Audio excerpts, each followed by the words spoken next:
Hey, Prime members, you can listen to Crime and Sports early and ad-free on Amazon Music. Download the app today. In the depths of an Atlanta forest, a clash between activists and authorities ends in tragedy. I'm Matthew Scher, and on my new podcast, We Came to the Forest, we expose the hidden truths behind a shootout that left one activist dead and countless lives forever changed. Binge all episodes of We Came to the Forest ad-free on Wondery Plus.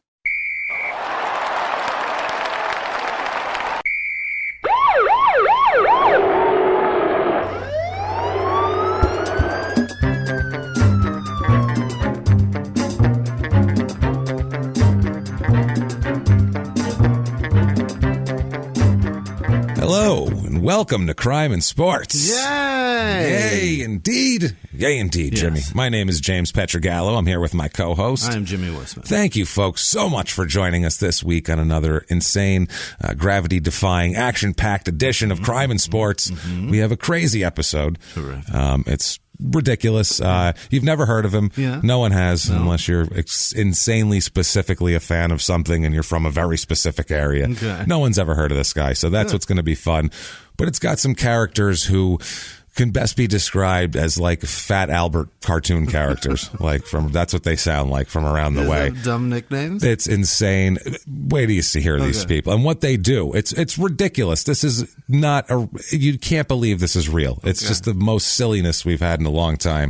It's a lot of fun. I believe you. It's nice too because we've had a lot of guys lately and a lot of people lately who have been like, wealthy and big stars. Yeah. And this guy is not that, which kind of makes it more fun a little bit too from another standpoint. Yeah. I mean, it's fun to make fun of someone's ultimate failure and fall from a high grace, but also the people who never quite achieve grace, but act like they did. They think they did. They act like they did, and they act like they're entitled to a certain behavior. Okay. They're kind of funny, and this is one of those guys. But before that, I do have to thank everyone not only for joining us, but for all of your iTunes reviews this week. Fucking so helpful. They're so helpful. They really do get you noticed. They drive us up the charts. It's a business thing. If it was up to us, we'd say, you know what, save your fingers. Don't worry about it. It's fine. It takes 30 seconds, but it really is a business thing. And if you want to help out the show and be a good member of the Crime and Sports movement, you can do that very easily by going over to iTunes, giving us 5 stars, telling us you're following instructions, following directions. It doesn't really matter.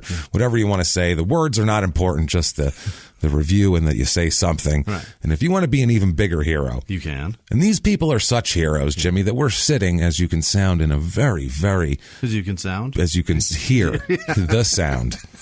You can hear the sound. Yeah. We're in a very, very lovely, beautiful sounding new studio that we've built with thanks to you guys out there, everybody in the Crime and Sports movement, everybody. It's all the small town murder listeners also. Thank you guys so much. Honestly, we started out sitting at a kitchen table in a 2-bedroom apartment. So weird. That was, it was a terrible setup, honestly, to record. It was a pretty ridiculous. Felt great. But we loved it, and we tried our best, and we tried to put funny stuff out no matter what. That was the first 46 episodes, and we think we put out some funny stuff. It worked for a while. It did. It did the trick, and then we moved And then we to got an opportunity to do something different. which was great. Move into a radio studio, which was awesome, and that was super helpful. Yeah. It really was. I mean, that was they opened their doors to us, and we cannot thank them enough for that.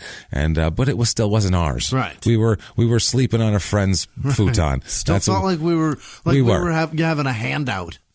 Which doesn't feel nice. No, and we were welcome to the futon. They were like, look, if you need the futon, we understand, and you can stay as long as you need to. Yeah. It's cool, but we're still on a futon. We needed our own space, and we finally got our own digs, and we're super happy, and we couldn't be more happy to do that. So thank you everybody that has done that, gone over to patreon.com/crime and sports and made a donation, or the fine people who have gone to PayPal and used our email address, crimeandsports@gmail.com to make donations. Please keep those up because we still have to live, and this is a lot of work. So thank you guys so much. We dumped a lot of cash into this, so thank you. We really, really appreciate it. We have a list of those long heroic producers later on. Don't worry, stay tuned for that.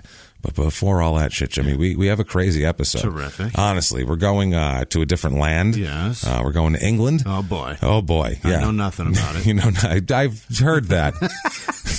We've touched on England before. Neither of us are that educated on it, but you're extra It's almost like it's almost like you've avoided the information on purpose. Like if someone said, in England, you've been, nope, don't tell me, motherfucker. No, I don't want to hear it. I don't want to hear it. Just walking away. Don't spoil the surprise. If you mention anything, just mention anything where in England and just runs away. I want to find out in my 50s and go, get the fuck out of there. I mentioned Elton John, Jimmy runs away. He doesn't want to know a thing about him. It's not even about England. I was going to talk about you could buy Yellow Brick Road, and all of a sudden he fucking takes off. I don't want to know. He doesn't want to know, so we'll respect Jimmy's wishes, but not today. Today he's going to find out some shit. Right. Well, not some shit about England, really, but some crazy stuff that happened in England. Yeah. England's one of these countries, and we can't wait to go there. Yeah. Well, maybe not after this episode, because people will want to kill us in England after this episode. At least a few. There's at least one guy. Specific guy. One specific man who, if he's out of prison by the time we get over there, will definitely want a piece of us. Happy. He's kind of petty. And this isn't even the athlete we're going to talk about. This is somebody else. He's just somebody on the periphery of the story. Not the periphery. He's right in the middle of it. And it's, oh my God, I can't wait to tell you about these people. Holy shit, it's so fun. So fun. We're going over to England. We're going to talk about Lee Siner. Okay. You know who that is? No fucking I think it's Siner. Leesiner. That sounds like Siner. Siner, I think. Yeah. It's not going to be Sinner with one N, so I'm going to go with Siner. Okay. So Lee Siner, he's from, it seems to be, I can't get like there's no like good profile on him. He's a British amateur boxer. Oh. So, you know what I mean? He never made the pro ranks, not because of skill, because he was actually considered a real up-and-comer. He's like a champion amateur. His own undoing? His idiocy and he doesn't really have a lot of focus unless it's in a bad place. He could use some Adderall, huh? He could use something. He's got a hot temper. Yeah. Every time people talk about him, encountering him, they're like, yeah, he was all scraped up and his knuckles were scraped. Like he always is just always scratched. He's always just coming from a brawl, like just everywhere, all the time. Not like in a gym. Yeah. Like, oh, I saw him out to dinner and it looked like he had blood on his shirt. Like, and he was fine, seemed fine, but he had blood on his shirt. Like a 6-year-old latchkey in his 30s. That's what he is, except fighting everyone because he's got really good boxing skills. Hilarious. But now he's just taking it to the streets. And I don't have a single picture of me pre-age 8 where I'm not just filthy. Like I look like... Yeah. Well, were you covered in blood with scratches on your knuckles like you just fought a man? It was all so dark, it could have been blood at one time. Mud, blood. I have no idea. I think there's some dog poop mixed in there. I was rolling around. It all I don't know turns nothing. brown eventually. Eventually, it just turns into this slurry. That's all over my skin. Could have been anything. It's like Schwarzenegger when he's hiding from Predator. I put that on my face as a child. Yeah. So Predator would not have found you as a child. You would have just been walking through the yard and Predator would have just crossed you like nobody's business. Just walk right on by. Like, anybody see that shit? No, not at all. Jimmy's covered. He's good. I just picture now your pig pen. I was. Jimmy is pig pen with a cloud behind him. So gross. Giant cloud. We all were as as boys. That's what we did. Yeah. I mean, not to gender it, but seriously, with boys, I went outside. I wanted to be outside and playing some sort of ball or something. If my mother or grandmother licked their thumb and cleaned my face, I would have had just like a stripe of clean, and then they would have washed their hands and never done that shit ever. It would have looked like war paint. Like if they just made a couple lines, it would have looked like you were that color and then you put white paint on your face. Exactly. So gross. I was such a vile child. Well, this Lee Siner, I'm not sure about his vileness as a child. Yeah. I'm pretty sure he is. I'm not even positive. I'm pretty sure he's from the Liverpool area. Okay. So I don't know, whatever that's worth. You got me. Liverpool is a city in England. I know that. Yeah, I'm not good at geography. No, I wasn't asking you for the lines of longitude.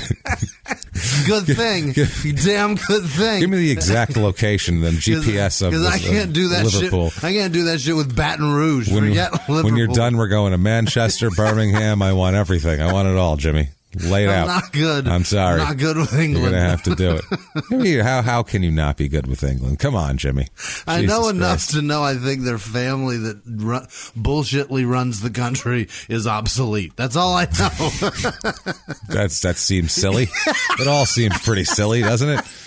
Obsolete's a good word for it. I just like silly. Yeah, that's a good word. I think, you know what I think, though? This is outsider looking in, obviously. Brits don't feel free to correct me. Go fuck yourself. I don't care what you actually think. I'm not going to. This is his opinion. But this is just from an outsider. It seems like you keep them around and they spend millions of dollars of taxpayer, I assume, money and all this type of shit because it's like a built-in soap opera family that you can all talk shit about. Right. But you all know them.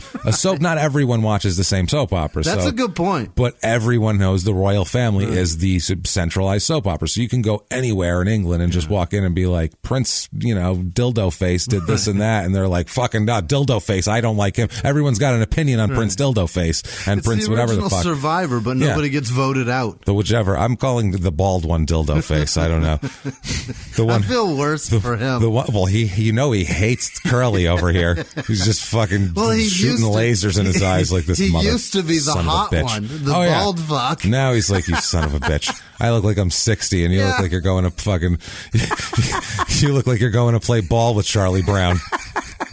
With Jimmy and with Pigpen and Charlie Brown, Jimmy Wisman with a cloud behind him. He aged into being digestible on the eyes, whereas the other one is like he's turning into Gollum. He looks like shit. He's like Zuckerberg. He looks like he's one of those guys who always looks like an old teenager. Just like an old, it's depressing, weird. Yeah. I remember when everybody used to want you, and now we're like, get him the fuck off my TV. Now him and the other one, Charles, is the old man. They look pretty similar now. Now they're looking like they could be brothers. They're for sure father and son. Possible, yeah. Well, they're father and son now. Yeah. The other one, I'm not so. So now that we've offended England, but I feel like I don't really care because it's silly. You guys have it's crazy. The royal thing is silly. It's ridiculous. I feel like that's what it is. You want something to talk about when there's a wedding. You guys all get to tune in. You talk about it. You talk shit about what this one was wearing. You talk shit about that one. I don't like her. I don't like him.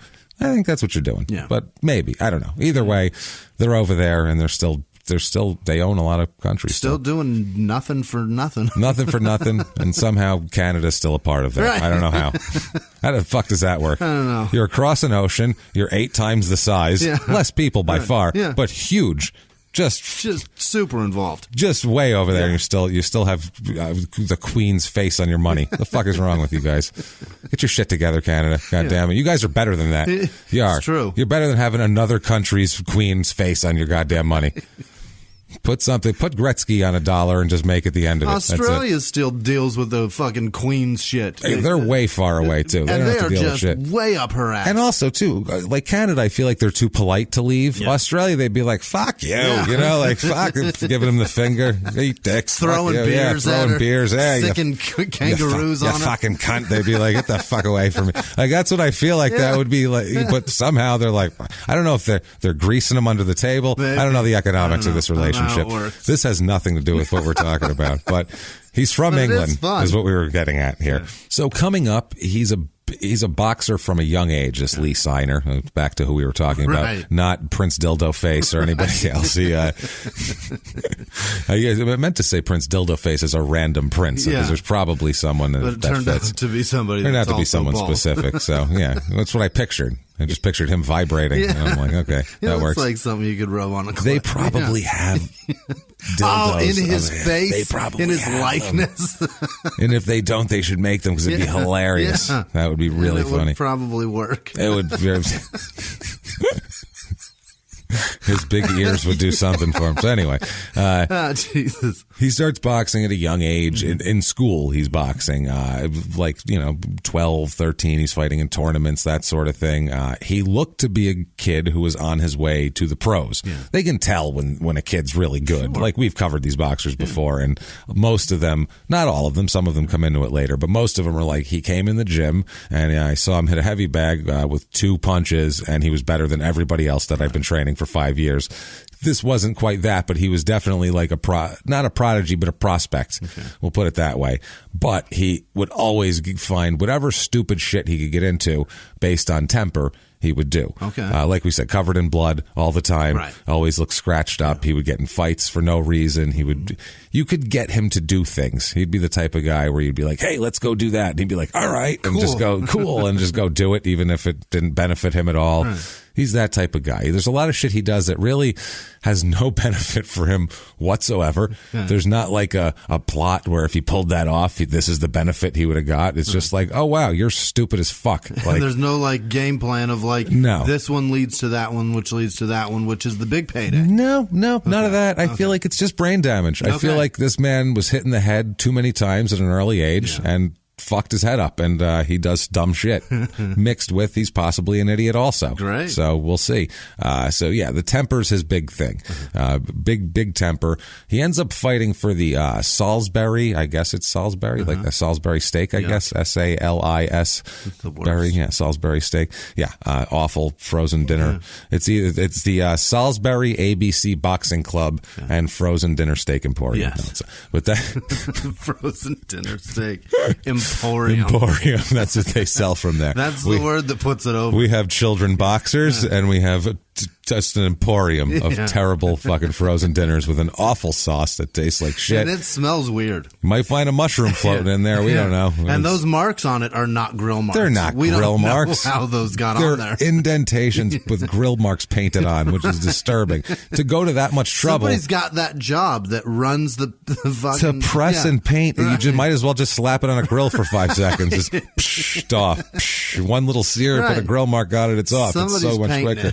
Instead, they got somebody I picture with a nail polish bottle. Just it'll cook off. It'll cook off the toxins. Don't worry. The microwave will get it off. So yes, they produce children boxers and frozen dinner steaks at this particular boxing club and emporium. Right. Now Lee fights there, and this is like kind of a prestigious boxing club too. Like you can take lessons and stuff there, but he was like fighting for them in tournaments and representing them, and it's you're considered a good prospect if you're doing that, if they have an interest in you, if they think you're that good. He fights alongside a guy named Derry Matthews, which is an aggressively English name. Yeah. D-E-R-R-Y? D-E-R-R-Y Matthews. Right. This guy actually does go pro, and in the future he is a 38-12-2 pro fighter. Not bad. So he turns into a good fighter. No, he's the former British Commonwealth lightweight champion, former English IBO International British Masters WBU featherweight champion. He also fought for the undisputed titles for the IBO and WBO. 52 fights, and he won 38 of them. That's fucking great, good. Yeah. That's not bad. 20 by knockout too. So, Jesus. Yeah, he'll knock your ass out. Yeah. This guy's pretty tough, and this is the level of fighters that this Lee Siner was around. He won in 2002. This Derry Matthews wins the ABA Bantamweight Championship, which is an amateur tournament. Now this guy, which is hilarious, he did all of that, had a very good career. Derry had a very good career, all those pro fights, well respected. He opened up a gym where he trains people. It's in Liverpool, and he also has a program, a boxing program for kids with disabilities that he runs from his gym. And on the other hand, great guy. Yeah. He's done all sorts of good with his life. I mean, he did. With the hand he was dealt, he did the best he could with it. Now he tries to help others while making a living still and being a productive member of society. And on the other hand, Lee Siner, who's a complete jackass. I love it when two people are right next to each other in the same place. They're in the same place. It's like in comedy. If you're with somebody, you picture any of your two big comedians. A lot of them know each other. A lot of them started out at open mics together. There was another guy you've never heard of that was also standing next to that guy who's never done anything. But at one point, they were at the exact same place and trying to do the same thing. And they're fairly well even-keeled on terms of talent. Yeah, they weren't exactly. It's not like that guy blows you away and this guy, but yeah, these guys were equals. And then this good career, helps kids. The other side, known as a good guy, makes a good living for himself, and then this asshole. March of 2000, while he's still with the Emporium here, with the Salisbury Dinner Steak Emporium, he's only that cherry dish. Well, that's good in the top there. Yeah, so and those good. little mashed potatoes. I'll eat eat the They're fuck fine. out of Yeah, too. yeah. I'll eat Lots those. of butter I, on I love any instant shit mashed potatoes. I love really good mashed potatoes. Yeah. Because Sarah will kick my ass if I say that because she makes good mashed potatoes. But I like those too. I like that. But I'll also eat any shit mashed potato you throw in front of The me. powdered shit, I'll eat it. I'll eat Don't the fuck care. out. Idahoan, please. Right. Let's do it. Ida, please, a hoeing. That's right. Give me now. But that cherry shit is far too small. It's like 3 bites. It's not even 3. You could get most of it. You could get it on one fork if you really wanted to work it. Wanted to stack it. Really wanted to get rid of it. Yeah, all you could fast. probably do it. Then you have to run your finger around the inside of it like that's a lunatic. what it is. Because then you're going, where's the rest, motherfuckers? You gave me all this shit steak. There's no more pathetic feeling than right after you've licked your finger after running it along the inside of a frozen dinner cherry cobbler. And you're like, and it's good. And then you look down and you go, what have I become? What have I become? Who am I? Who am I? Right. What has happened to I me? hope my mom didn't see that. I was promising at one point, like Lee Siner. Right. But it all went to hell. Okay. March of 2000, Lee Siner is only 16 years old. In 2000? 2000. He's born 1984. Okay. He's only 16 years old. He's boxing. He's already in a high-level boxing club and all that. He's still thinking he's going to be a professional boxer. He's convicted of battery and possession of an offensive weapon in a public place. What is the offensive? We never find out.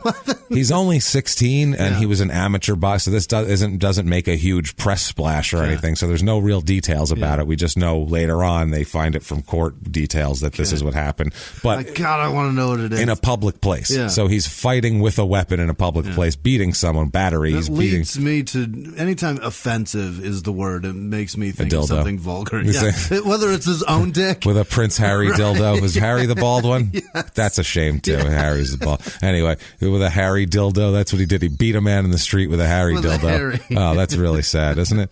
It's a terrible way to be beaten in the street like a dog. An offensive weapon. An What the offensive fuck could that weapon possibly be? in a public place. So that's his crime, but it's in a public place, and he'll have so many issues. He never has an issue in a private place. Yeah. Everything he does is in the street. Just does it all in the middle of a restaurant, on the street corner, on camera in a closed circuit TV. This guy, everything he does is the most out in the open. Awesome. And everything he has done to him also. Really? Half this story is about a beef. It's crazy. We'll get into it. It's nuts, but it's not a normal story. It's a really, really funny, weird, insane little trek we're taking here. So March of 2001, this is a year later after he's been convicted of the dildo beating. He's still at the Dinner Steak Emporium, swinging his dildo around. So Dinner Steak and Harry Dildo Emporium, really. They sell, so it's young boxers, shitty frozen steaks, and dildos in the shape of our monarchs. I feel like that's what they have to offer there at this place particular. sounds great. It's a great emporium. It's a one-stop shop, really, especially for a pervert. Yeah. If you get like a pedophile, it's like, a young boy, a muscular young boy, some frozen steaks because I don't know how to cook, and so that's some Prince Harry dildos that I'll need for the young boy. Anybody that eats those steaks like consistently, you're a has pedophile. all of that shit in their apartment. Also, They have it anyway. There, they have it. That's fine. Yes. A muscular young boy chained to something. And a weird reason. dildo pressed in the shape of a monarch. Yeah. of whatever monarch. Doesn't matter which one. Doesn't matter. Pick your monarch. That's all right. You can pick an obscure one. Take it. One of those princesses you've never heard of that you'll see an article. The style of this lady. It's like, I don't care about the style of some upper crust, blue-blooded 60-year-old English broad. I don't give a fuck what she's wearing. The fuck do I care? No one cares what she's wearing. What are 25-year-old women like, ooh, I want to see her style. Let's see what fucking Mind you, dowdy. she's in her 60s. I don't give a fuck what her style is if it's not covered up. Yeah, well, her especially, she's not a real person. Right. She's a goddamn weird fucking. She sits on a chair. She's all royalty, day. for Christ's sake. She had to fuck somebody because somebody else fucked the right person to produce them. That's why she's there.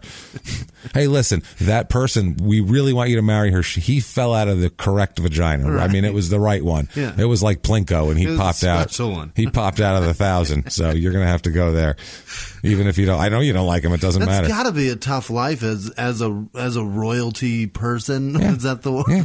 It's horrible. I I mean, would you've think. got you're If you think living in New York or somewhere being like a gay man, if you think your numbers and your pool of dating has shrunk, try being fucking royal. Oh, man, that's got to be brutal. That's got to be the worst. You can't do much. You can't fuck anybody. Well, anybody you do fuck, too, then the whole country talks about it like a soap opera, so you have to pick. Yeah, you can't do the, like, shh, don't tell nobody about this. There's no drunken one-night romps. No. You can't do that shit. It's going to be...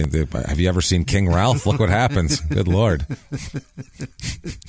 That's where most of our knowledge of the British monarchy and the succession and how it goes is from King Ralph. Right. We do know that if there's a large lightning storm or some sort of electrical issue while a photograph's being taken, Jimmy could be king. We don't know. Shit That's happen. the thing. He could be filthy. He'll show up over there just covered in dirt with his fucking dirt bike trailing behind him.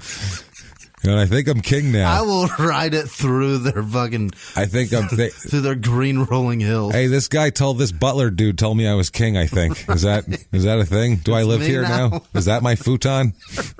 No? Shit. So, March 2001. Yeah. Here he is. He's about 17 years old. It's a year later. This is March 2001. It's a tournament at the Broadway Theater in Barking. Wherever that is. There is a lot of very English-sounding kids in this tournament. Yeah. It's all English kids in this tournament. It's all from the different boxing clubs. Stuart Leonard is a very English-sounding name. I'm just reading all these names. They're great. Colin Foreman. Colin. Colan. Yeah. Colon. Yeah. Colin. That could be Colin. Colin. Over there. Yeah. Who knows over there? Jesus Christ. All of these different deals here. But Lee Steiner fights in the 71 kilogram weight class here. Fights Brian Barrett. In that. He's from the Trojan Police ABC. Nope. Which I don't know if they're on the case of the missing dildos or what. Make sure the Trojan Police show up before you one night stand. Do you have it on? Do you have it on? Cover up that Harry. Cover up your Prince Harry, would you? What a ridiculous sounding thing. They bust in there, but it looks like Lee Steiner is the champion here of the 71 kilogram. He beats Brian Barrett in the finals of this and becomes the 71 kilogram champion here of this tournament, which... Right. See, promising. Yeah. Not too fucking bad. Had to beat a few guys and beat this guy. Now, July 2001, a few months later, he's in the Junior Olympic International Tournament. Okay. This is in Marquette, in the U.S. here. Okay. Where's Marquette, Indiana? Yes. Yeah, Indiana. So he came from England to Indiana, which is college for that's what it is, right? Marquette's a college. Right? Marquette's a college, right. Yeah, but I think it's an area too. Yeah, but Marquette, USA, they have it listed as. So, it's an English site I got this from, but obviously this isn't everywhere. Right. Junior Olympic International Tournament boxing information from the 2001. But he fights in this, and this is people from everywhere, all over the damn place here. Lee fights, it looks like Joel Castillo from the USA in the 71 kilogram weight class. He looks like he loses 3-0. I don't know what that is. I don't know if it's a decision 3 rounds to 0 or how that works. But 3 judges to 0. 3 judges to. That's what I mean. If it's 3-0, that's what I mean. 3-0 judges. I don't know what it is, but looks like Lee Steiner loses that one. Okay. It's the July 4th. Well, he's gonna. Yeah, it's the 4th of July. He's going over. That's nice. I mean, came over to our celebration. He came over to our celebration, and I'm sure everyone was very nice to him. Showed up to our barbecue, and we kicked his ass. I was going to say that's tough. That's America right there. Come to our barbecue and we'll beat you up. We'll fucking knock you out. I will punch you in the mouth. Yeah. You can eat now. Go ahead and eat some beans first, but then I'm gonna punch you. America, have some beans and then we'll punch you. Yeah. As long as they're Van Camp. Perfect. Vandy Camp. The caviar of Hobo Ray. Right. Vandy Camp makes fish sticks. It was actually Van Camps that makes the beans. Is it? Yeah. Vandy Camp doesn't make beans? No, there's no D on it. We were close. Whatever. Whoever the fuck makes the goddamn beans. It's the best beans. Fuck Bush's. Yeah, Duke's dead now, so who gives a shit? Those are pork. We're talking about pork and beans and baked beans. Are way different things, Jimmy. Jesus Christ. It's still beans. It is. They're different. Those ranch What's next? beans, Ranch style? Those things are fucking We're going rad. barbecue beans, refried. You want to talk about that now? Is that next? I didn't realize how good beans are. There's a lot I will of beans. Eat all those. You will. I know. There's a lot of They're bean. all amazing. Well, I'm going to say this here. Okay. He just loses a tournament. Yeah. But it is the Junior Olympic International Tournament. So that seems like a big deal. That's a big deal. Yeah. I haven't done anything in Junior Olympic shit. No one cares what I do. No. So I'm going to say it right now. Grace. That's it. That's Grace. He lost. It's a pre-18-year-old Grace. That's what you get here. He lost. I don't know if we've ever had Grace as a minor before. Have we? Grace says you can't vote yet. Yeah, I don't think we've ever got that. Over there, he can't even buy a beer. But Grace, I don't think we've ever got that far. Where this in basketball, this is the equivalency of pre-college. He's a junior in high school. Grace, that's what's happening here. Grace, he's still got to go to history class tomorrow. Sorry, all done. All downhill from here, guy. Imagine that as you're in high school, knowing that that's all downhill from there.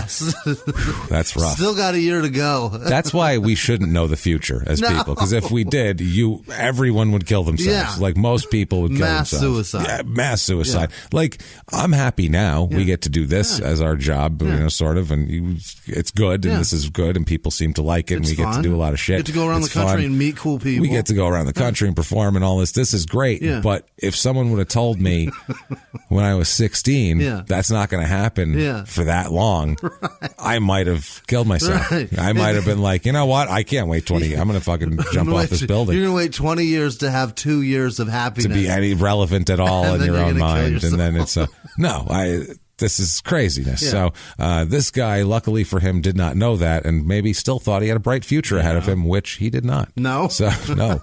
He's got a very dim future ahead of him. 1 year of high school left. And then it's dim bulb.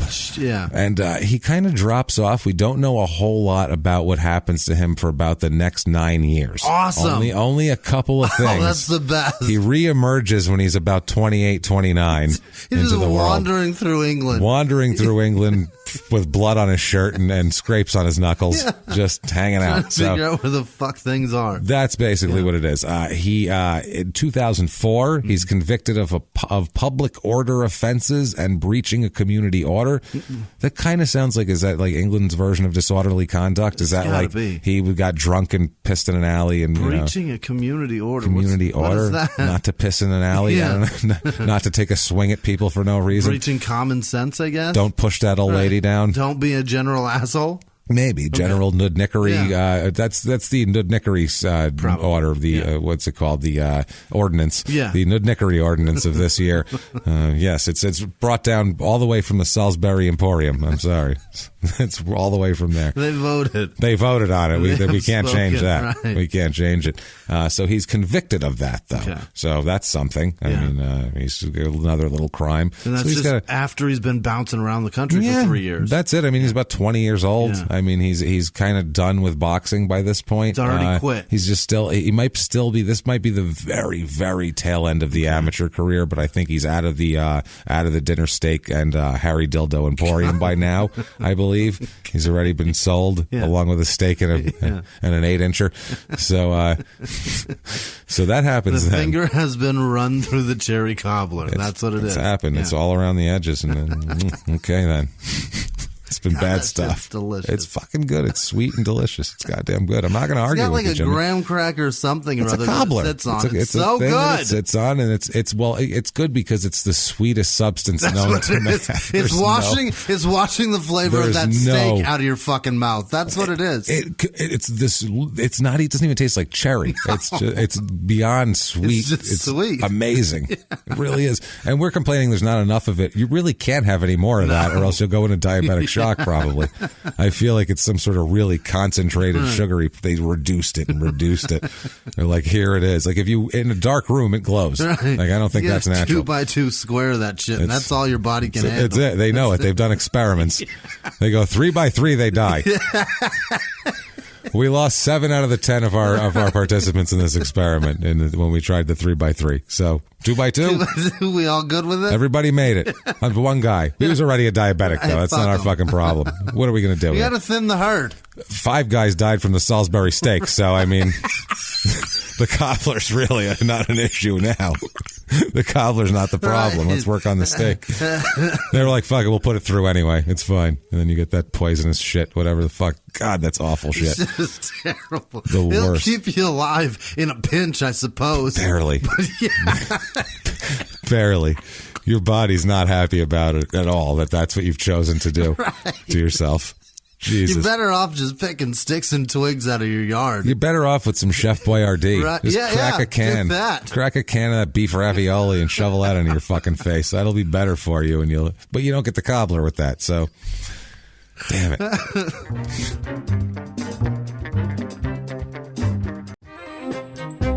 Everyone out there should listen to Small Town Murder. You really should, mainly because you never know who's next door. And that's the point of this show, really. You never know who is next door. You never know what's going to happen on Small Town Murder. That's what makes it so wonderful. The only thing you do know is that people are going to die, and we're probably going to make jokes about it. That's it. That's all we can promise you. We dig into these towns. We see what makes them tick, from local legends to scandals they may have had. And, of course, the biggest scandals of all, horrible murders that take place there. And we put what I feel is a completely appropriate comedic spin on the whole thing. And you know you need a laugh right now. So get in there, listen to Small Town Murder. Follow Small Town Murder on the Wondery app or wherever you get your podcasts. You can listen to Small Town Murder early and ad-free right now on Wondery Plus. In the 1980s, a rosé swept the country. Hey, Mike, I really like this White Zinfandel. Well, good. Now put it down. We're going to try another one. White Zin became America's top-selling wine. But most don't know that this sweet drink has a sour history. What began in 1986 with counterfeit bottles, a big fraud, a multi-million-dollar fraud, sent investigators chasing one of the most powerful families in the business, the Licciardis. But the closer the feds got to them, the more dangerous things became. It's a story of deceit. At the time, I was paranoid. Threats. You touch my kids, I will kill you. And murder. With a .22 caliber bullet to the head. What started with a scheme to mislabel wine spilled into a blood-soaked battle for succession. Welcome to Bloodvines. You can binge listen to Bloodvines exclusively and ad-free on Wondery Plus. Join Wondery Plus in the Wondery app, Apple Podcasts, or Spotify. And now back to the show. 2010 rolls around, and has some problems with the law again. He's got some substance abuse problems. He loves booze. Yeah. He loves to be. His favorite thing is to be out in public, fucked up in some manner and having some sort of scuffle with somebody. He's convicted in 2010 of being drunk and disorderly, which is one thing that's right up his alley. And also they were in court. He was saying how substance abuse was an issue for him, and he's trying not to do cocaine anymore. Oh, he's he's trying, Jimmy. He's trying, because when you get a guy with a hot temper, a little bit of brain damage, and he's good with his fists and likes to drink, you want to add cocaine to that fire. That's the fuel that you need. It's something about like when you start to get your life on track after, like, I don't know, whatever education thing you've chosen, whether it's high school and then you go into the workforce or college, whatever your vocational. At some point you get your life on track and you lose track of the people that can get you those things. That's the truth. He's now chasing 30 down. And he can still get coke. Like I don't know that I could get coke anymore. He knows how to get coke. With this medium, probably, I'm sure If we were like, hey, I want some coke, I'd get like 14 fucking messages tomorrow of like, I can get you coke. Like, we don't want coke, by the way. Neither of us want coke. Like, it's in my personal life. I don't know. It would be tough for me to figure that out. It would be difficult. I found out recently I can still get weed.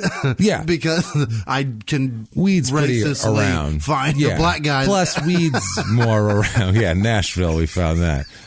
Jimmy just looks for a black guy, an out of place black guy who's too young to be in the setting where he's in. He's like, that guy's got drugs. That's my guy. That was your guy. So, but that's crazy that he is in a place now in his life, Lee, chasing 30 rapidly. And he's trying to not find coke. Yeah, he's never got away from it. Like that's where he drifted from boxing into drugs, and he just never changed. He just never stopped. I understand alcohol because that shit's so everywhere. You can find that in a second. The other thing too is he hangs out at pubs all the time and bars. So that's the thing. You don't hang out at bars all the time. If you hung out at bars every night, you'd know where to get Coke. Probably. You'd know where to get that's the thing. People, whenever you hang out at bars, I know people love hanging out at bars and fine to hang out at bars, fun. but if you're one of those people who sometimes find trouble, that's a good place to find it with a bunch of drunk people who are out late at night and on Coke probably. The people who still situation. hang on to the people that in their inner circle from whatever education form that they chose.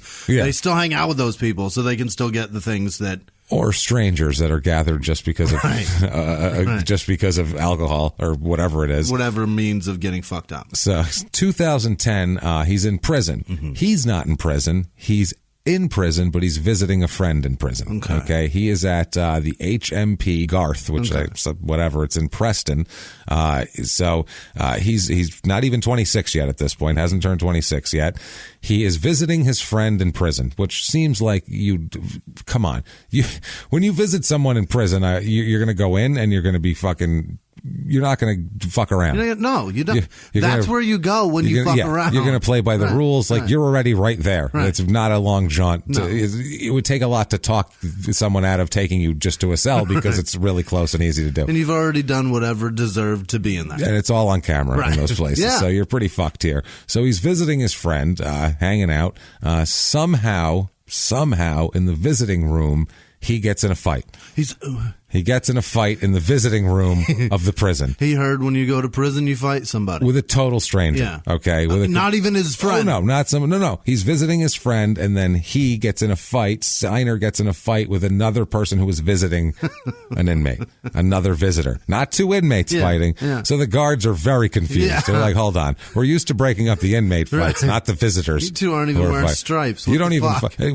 How'd this start? You don't even know each other? What are you, fucking stupid? We're in a prison. You've literally met each other 10 minutes ago and you're fighting? You're fist fighting in a prison, you fucking idiots. So around people with badges on, you fucking dummies. So who he gets into a fight with is the great part. Yeah. Okay. This is the most wonderful thing I've ever. This is the gift of crime in sports. Okay. Sometimes you look into things and you find things and they're great, but sometimes you just get a surprise of something you never expected. Right. And this is the gift that keeps on giving. Who does he get in a fight with? A notorious Liverpool gangster. Oh, no. Now, by the way, imagine too, they're all white English guys, all these people. So you have to imagine that because it makes it even goofier. Yeah. So, a notorious Liverpool gangster. His name, Jimmy? Okay. If you're going to be a gang, because this is good. If you're going to be a gangster, Jimmy, pick your gangster name. Peabody Burgundy. Something. All right. That's something. Just, that's your name? Okay. I don't know. That sounds tougher than what this guy ended up being saddled with. It's going to be Knuckles or some shit like that. No. I want people scared to death before they even see me. This is James Pancake Taylor. Pancake Taylor. Pancake Taylor. Jesus. Which you think is embarrassing, but his brother is Hot Cakes Peterson, so that's much worse. That's much worse. And his cousin, Waffle Malone. Flapjack is in there somewhere. Flapjack Malone, that's him. And Hot Cakes McGee. Short Stacks. Hot Cake Peterson, Short Stack. His family's very large. Yeah. But Pancake Taylor, okay? This is a notorious gangster that everyone's afraid of. James Pancake Taylor. We're afraid of Pancake. We're afraid of Pancake. And everyone just calls him Pancake. It's not, no one knows his first name. It's James, but he's just Pancake Taylor. That's what everybody knows him as, which sounds fucking made up. Yeah, that sounds like if you were watching a terrible television show and they'd be like, in my neighborhood, the toughest guy around was Pancake Taylor. He'd come around, man. You'd be scared. You knew to be running. You knew you either giving up that money or you running your ass off. You know what I mean? Because Pancake will fuck you up. Pancake is coming. Hey, everybody, Pancake coming. Run, it's Pancake. Jesus Hot Cakes McGee's and we're going. So Pancake Taylor here, they get in a fight. Yeah. Pancake Taylor ain't taking no shit from no one. No. Because he's in jail. He's got to show how tough he is, even though he's not in jail. He's just visiting jail. But he's a gangster. He's got to show what he's about. This is people that are there for a long time. Yeah, he's visiting prisoners. And so this guy, apparently, I don't know if he overplayed his hand a little bit here. Yeah. You are a notorious gangster, but what they do in prison is they will take all your weapons away before you go in. So if you're in a visiting room and you're going to fight someone, you better fucking know how to throw hands, and you better not choose a fucking former amateur champion boxer to fight with, because he'll probably fuck you up. Did he win? And that's what happens in this case. Lee knocks him out fucking cold in the visiting room. Lee knocked out Pancake. Yeah, he pancaked the fuck out of Pancake. I mean, he turned him into a pancake. And, he had that name before this guy knocked him out, but now he's flattened. Now he's flattened. So that's the stupidest. That's how tough Pancake thinks he is. He thinks that Signer's going to back down from him, and Signer's like, "I will kick your fucking ass." And that's why you don't fuck with people. You don't know who's an amateur boxing champion who's going to knock you out cold in one shot. Well, as you might imagine, Pancake is none too thrilled with this how this happened. Pancake, when he woke up? Pancake wakes up and he's got a rep. Besides the fact that his name is Pancake, he somehow let that slip by. But he's got to protect the rest of his rep, I guess. He's like, I'm already letting people call me Pancake. I gotta I gotta draw a line somewhere. So old Pancake is he's pissed. Yeah. Like super fucking mad. To the point where it's known that he's telling everyone that fucking Lee Signer's dead. Yeah. I'm gonna fucking kill this guy. Don't know him from Adam. Met him in a place. Talk shit to him, and we had a fair fight, and he knocked me out, but he's got to die for that, which is pretty pussy, I think. But honestly. He's got him labeled. He's got like a hit on him. Oh, he's not a hit, but he's going to get him himself. Okay. He wants. Oh, okay. It's known that if I see this motherfucker, I'm looking for him, and he's in trouble basically. Okay. Me, Hotcakes McGee, Flapjacks McGillicuddy, we're all coming down tomorrow. It's fucking bad. You're giving the English guys fucking Irish names. That's all right. That's why they're the gangsters. I like that. I like that a lot. But I feel like Flapjacks McGillicuddy's overweight. Yeah. Like he's in the back of the pack as a runner. He's like, I'll catch up with you. I'll catch up with you. I'm gonna get a cab and I'll meet you. Yeah. I'm gonna meet you. And he just meets them there. He's got syrup somewhere on his clothing. Like, boy, hold on. Let me get that syrup. I got heartburn. That's good syrup. Okay, now what was I getting at? We were mad at the young man. We were running. We were very mad, and I was running. And I think I had a heart attack, but the syrup revived me. It's going to be okay. All right, there. Maple can save a life. That maple syrup's a wonderful thing. We should have never let Vermont go. Southern fucking Irishman. Oh, he's a Southern Irish gangster. That's how it works. So it's the panhandle behavior, as we've discussed in Small Town Murder. So this guy's super pissed. Yeah. Pancake Taylor swears revenge. Swears it. He swears. He decrees it. Pancake Taylor, literally in the streets, is like, I will have my revenge. Yeah. The Revenge of Pancake, which is definitely the name of this episode. The Revenge of Pancake. This is what I mean. We can't go to England. No. This man will probably kill us. Like, we can't go. Pancake's going to look for us. This guy just punched him in a fair fight. We're going to make fun of Pancake for the next hour. Like, Pancake's fucked. Pancake is fucked right now. He's going to hate our fucking guts. So, sorry, Pancake. You're not scary, Pancake. I'm not scared of Pancake Taylor. Although, let's listen to the rest of the episode. Okay. You might be more scared of Pancake Taylor. Pancake's a serious dude. He doesn't fuck around. No? Not really. No, he goes, we'll find out. Now, police, this got so bad that police actually went to Signer and said, you need to get the fuck out of town. Yeah. You should leave town. Every informant we have, it's not even a secret. This guy's openly hunting you. You're probably going to get attacked at some point. You should probably leave fucking town. But this guy, being a brain damaged, cokehead, lunatic, fucking hot tempered, drunken boxer, was like, fuck you. I don't give a fuck. Yeah. Bring him. I'd already knocked that bitch out. Yeah. Fucking bring him on. Yeah. Literally, he was like, I don't give a fuck. He's like, done it before. I'm going to leave my town. First of all, I'm broke, so that's not happening. All my coke connections are here, so that's also not happening. Third of all, fuck him. Yeah. I'm not fucking scared. I embarrassed him. He should be changing his name like IHOP did. Yeah, change it to Burger. Yeah, he's going to be Burger Taylor now. It's Burger Man Taylor. It's James Burger Taylor. That's him right there. So he just stays. He's just like fucking. And the cops repeatedly try to convince him to leave. They're like, dude, seriously, we're telling you, we fucking heard things. Your life's in danger. You need to go. And he said, get the fuck out of here. Okay. So he's like, they're like, Shoulder shrug. Yeah. Well, I We're guess leaving. I guess that's that. I mean, what, you can't force a man into some sort of protective whatever. Or they didn't even offer him that. They just said you should leave town, which is pretty vague. Yeah. But he didn't leave. He stays. But you ever been told to leave town? I haven't. No, I've never. I think I'd heed that warning. I've never had police come to me and say you should leave town, because that's like There's nothing we can do. The FBI does that always has done that with mobsters, Right. where they'll pick up chatter on their wire and they'll have to go to the guys and that's the law. They have to fucking inform people and their lives are in danger. Really? So, Is that the absolutely. law? Oh, if they pick up anything like that, even if it fucks up their shit, they have to go tell the guy. I mean, I don't know how much they might be like, let's hide that recording for a while because I don't want to, jeopardize our tap. Sure. But if they have anything going on where someone's life is in danger and someone has said they're going to kill someone or whatever, they have to go tell that person. That's a good law. Yeah. Plus, they can then use that as a way to make them flip. Like, hey, you should tell on that guy. He said he's going to kill you, which they lie a lot of the times and say he said he's going to kill you, and he didn't. Do they say do so. that? Fuck yeah, they do that all the time. Jesus. It's kind of like on The Wire, Jimmy, when they have the two kids in separate rooms and they have the one walk by with a big bag of McDonald's eating French fries right after they said your buddy just flipped on you. That makes sense. Your buddy just flipped on you. We got him fucking double Big Mac. We got him 2 Big Macs, large fries. He sold you out for some. He's doing Big fine Macs with no pickles. And then they walk the guy in front, and he just walks by eating McDonald's, and the kid's like, "What the fuck, man? What'd you do?" He's like, "What are you talking about?" And they just drag the other kid away, and he's like, "No, it was him. He shot him." Blah blah blah. Meanwhile, no one said anything. That makes sense. Yeah, it's what they just lie to you. That's what clever work. It's what they do. But sometimes it's also real. The FBI will end up like playing recordings for people to tell them that it's real. That would be what I would be requesting. I'd be like, let me hear that shit. Here's these two guys discussing how they're going to murder you. Right. Like, maybe you should leave. Press play. Which then makes you more likely to talk about them, and there you go. Yeah. And that's their game. Sure. So anyway, October 2010, Signer here. He's at the Mediterranean restaurant called Chemos. It's near Toxteth in Liverpool. I don't know where the fuck that is. If it's like a section of Liverpool or a street. No idea. No. I know nothing about Liverpool. It could be a gated community for all I know. It could be. It really could be the next Emporium. It could be the biggest dildo shop in town. I'm not sure.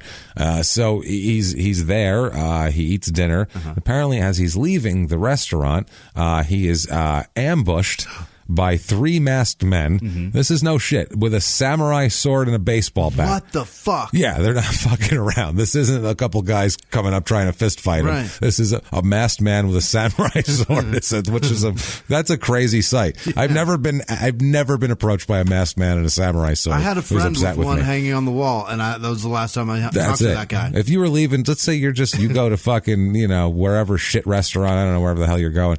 You go to whatever restaurant, you're walking out and you're just strutting out, and all of a sudden a masked man with a samurai sword pops up. You're going to assume there's trouble. Yeah, I'm eating at a shit place, and that shit's going on outside. That's a Yelp review. Masked men with samurai swords lurking the parking lot. I do not appreciate being accosted Tagged a patron by ninja warriors after I pay full price for a meal. So he is ambushed. They have a samurai sword and a baseball bat. Now, who are these people? Who do you think they are? Pancakes, dude. It's Pancake Taylor is on the scene. He's one of them? He's on the scene. Oh, that's what I mean. He's doing it himself. Pancake Taylor, he does it himself. He's a kind of, he's not one of these guys that just contracts shit out. He's a do-it-yourselfer. All right. And that's what I like about him. He's DIY guy. He's a DIY guy. DIY. That's DIY. it. Right after they did this. Is that DIY? DIY, yeah. Right after they did this, he went home, painted his whole garage on his own. He did no help from anybody. So, that's the kind of guy he is. He's just that kind of cat. So he does need help today, though. He has Anthony Richardson with him, who's another gangster friend of his who we'll talk about, who's fucking hilarious, too, because he goes out with a bunch of famous women, which is funny as shit. Yeah, Anthony Richardson does. These guys are like, he's a known like kind of gangster in Liverpool and goes out with like actresses and shit, which is crazy. This is like you did it in like here like 50 years ago. Like Joe Gallo went out, married an actress, crazy Joe Gallo, and hung out with people like that. And gangsters would marry actresses in like the 50s and 60s. Like that shit doesn't happen in real life. No, you don't hear like a notorious criminal is going out with fucking whatever actress. It's not. I've never heard that. I mean, unless it's a rapper. But it's not an actress. That's right. I know. No, I'm saying like a rapper that's like doing dumb shit too on the side. But he's got a legit means of income also. That's the truth. That's the problem. But this is like a real gangster with nothing else going on who everyone calls Pancake in the streets. So anyway, it's Pancake, Anthony Richardson, and a third guy who's never been identified. This is the crazy part. They never ever find out this guy's name. Really? This happened in 2010. We still don't know who this fucking third guy is, which is nuts. Yeah. So they ambush him. They hack at him with this sword. They call it a machete and a sword alternating. We don't know what it is. A big fucking knife. Right. They hack at him with this fucking machete. This is all captured on closed circuit security television. These three guys and him trying to get away from them. Yeah. It's fucked up. Like first he tries to like close the door on them, like go back in the restaurant, like close the door. Don't bring that shit in here. I'm having tiramisu. Yeah, but as they're doing that, it's open a little bit and they're stabbing him in the leg. So he's getting stabbed. He's getting stabbed. He's getting stabbed in the leg as he's doing that. He had cuts all over him in the end, but he's kicking at them and they're stabbing him in the fucking leg. So that's a bad move here. He ends up altogether when this is over. He ends up having.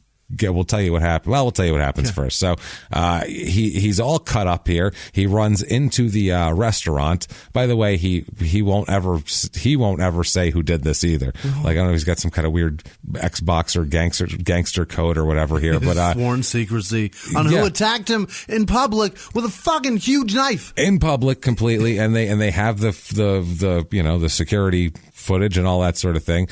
He ran upstairs and ran to the rear door, but it was locked, is what it says. The prosecutor in the end says he was stabbed in the upper arm and his lower leg was sliced. He ran upstairs and ran to the rear door, but it was locked. Mr. Siner jumped on a bar counter and tried to kick them away, but they hacked away at him with the machete. Holy shit. So that's what we're doing there afterwards, after he's already been stabbed and sliced and everything else. They said they show him on the camera racing up the stairs. People are they're chasing him. He turns around and throws a chair at the guys who are chasing him. And he also after he throws the chair, one of the guys hits him with they call it a car crook lock. I don't know if that's like a club, maybe like the club you put across your steering wheel. I feel like a tire iron of some guy or the boot of some heavy metal fucking object. They swing at him and they're hitting him.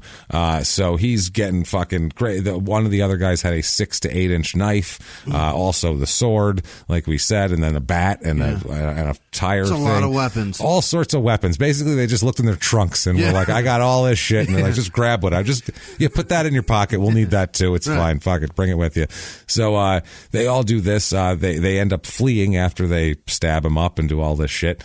It took less than a minute for this whole crazy incident to happen. This was in a restaurant where people were eating. This wasn't an empty place. It wasn't 2 a.m. or anything like that. He had cuts to his head and arms and a 6-inch gash of his thigh. They said he had a gash so big that the cop could put his fist in it. Oh my God. That's how big of an open gash they had. They sliced him open. But why did they know that? Because it was just open. Did the cop just put his fist in it? I think he did. I think how big is that? Can you feel that? What if I twist it? Now? Bet I can get my cock in there. I bet I can get my fist in that. I bet I can get my fist in that. I'll just grind my elbow around. I think he's going to be all right. So, that's how bad it was. That sounds fucking terrible. Also, it cuts all over his head. And he had, like, superficial and of different, differing depths cut all over him, and then a fist-sized slice in his leg, which is pretty fucking crazy. Less than a minute, all the people in the restaurant scrambled away, and fucking people fell down the stairs as they tried to get away in panic, and it was like a stampede out of there. Yeah, this is post 9/11 too. So well, it's 3 masked men with swords chasing another guy who's throwing chairs at. That's a crazy fucking scene. You have to assume that this is just like terrorist stuff. That they could get anybody. It looks like a man's being chased by 3 fucking ninjas. Like, that's insane. I have no idea who's next. Unless that's Jean-Claude Van Damme, we have problems. Like, this is an issue, and we all, I think dinner's over now. I'm not paying. Fuck it. Let's get out. Free, right? Free, right? I feel like if 3 ninjas bust in and start swinging around samurai swords, I feel like the meal's free. That's not paying, part right? of it. That wasn't on the menu. I don't remember Ninja Attack as part of the menu. It's not your theme of your restaurant. If it was called the Ninja Attack Grill, I'd be like, this is cool. This is what I expect. This is dinner and a movie. The show's starting. Okay, this is good. You know what I mean? I get it. Now I know what's happening. Order your coffee. The lights are about to dim. This is all very controlled. These are professionals. Stage combat for years. Yeah. You know, the Juilliard. They've really done it. Right. There's blood in my risotto now. Singers. What the fuck? This isn't what I expected. That man's leg is literally dangling off by a tendon. So, unless you're all served Salisbury steak, then you know that this is a piece of shit. That's all it is. It's like that's how you know Salisbury steak sucks. Yeah. Because I've never seen it on a restaurant menu. Never. They've never been like Salisbury steak. That would never get ordered. Ever. Never in a million fucking years. Never been an option at any, even Red Lobster's like, we probably shouldn't put that on the menu. Why would they have it? Because it's shit. It is shit. That is garbage food. Listen, our food is garbage. Everyone, sit around. Our food's garbage. How do we put out more garbage? Anybody else think of a terrible food they don't like? I was thinking Salisbury steak. Good. That's an idea. Now, liver and onions, that's on the menu. Put it on there. That's perfect. I like that. Yeah. Anything else? What do we got here? Sausage and peppers minus the sausage. Just a dish of peppers. Just a dish of peppers. Right. No flavor either. Don't add any seasoning at all. Not even olive oil, vegetable oil. Make it shitty. Yeah, that's perfect. Only. Make it terrible. Yeah. Listen, anybody within earshot of this shit, if you're cooking with vegetable oils, fucking stop that. That's it. It's not unless it's just to grease the pan, or you're making pancakes, or you're deep frying something. Then you have to. Yeah. Outside of that, fucking If olive oil. If you're sautéing some shit, olive oil, that shit. That's it. That's what you need. Maybe coconut oil, but don't olive use oil. Coconut oil. It sucks. Use olive oil. The taste is better. It's not going to kill you. All my relatives are 97 years old, and that's all they Italian drink that shit out of the bottle. Fucking ever. Trust me, olive oil. Everything's greased up great with olive oil. Olives, and wine, and nuts. That's the key to it. That's all my grandmother ever ate. Her whole fucking life. She's 90 now. She's fine. She's going to fucking live forever, which is good. We're happy about that. She went through fucking surgery. She's fine now. 90. Fine. Doing great. The knife glid through. Is that it? Glided? It went right through her. Glided, yeah. Right through her because it was lubed up with olive oil. That's it. That's what had happened. And they said, man, she's very tender and juicy. Have you been basting her? Yes, she's done it herself. I said yes, her whole life. She's done 89 years of self-basting. So, this is the police, they get him in the hospital, and they're like, we're pretty sure we know who this is. Yeah. Remember that couple months ago when you knocked a gangster out who vowed revenge for you in the streets? Pretty sure this is that, unless you know any other three guys who were that mad at you. I don't know. Which is possible. I mean, I piss a lot of people off. If you punch a lot of people, you were willing to punch a man in a prison, punch a man named Pancake. You probably punch a lot of people. But this man vowed revenge, and he has now gotten it. Yeah. Right. So the police right away, they automatically, obviously, it's the Merseyside police, or Merseyside police. Sorry. Same. But Mercy with an S. Weird. So, yeah, it's England. Yeah. They use S's where there's... Is that what they do? They stick a U in there. Yeah, I like the way they spell shit. Yeah, favorite is interesting. Yeah, I like Neighbor that. is interesting. Color, yeah. I like the way they spell gray. I want the E. I don't like the A spelling. Yeah, is that theirs? I go with the E spelling. Yeah, it's better. Gray fox with an E looks way fucking cooler. Yeah, I'd we blew that one. Yeah. We blew that, but you can use an E and it's fine. Anyway, moving on from that, Lee Siner refused to help the police with any help with this. They're like, yeah, but we know who it is, so we don't really need your help. They automatically said that they heard rumors about Richardson, and they automatically assumed Pancake Taylor because that was the guy who was pissed off here.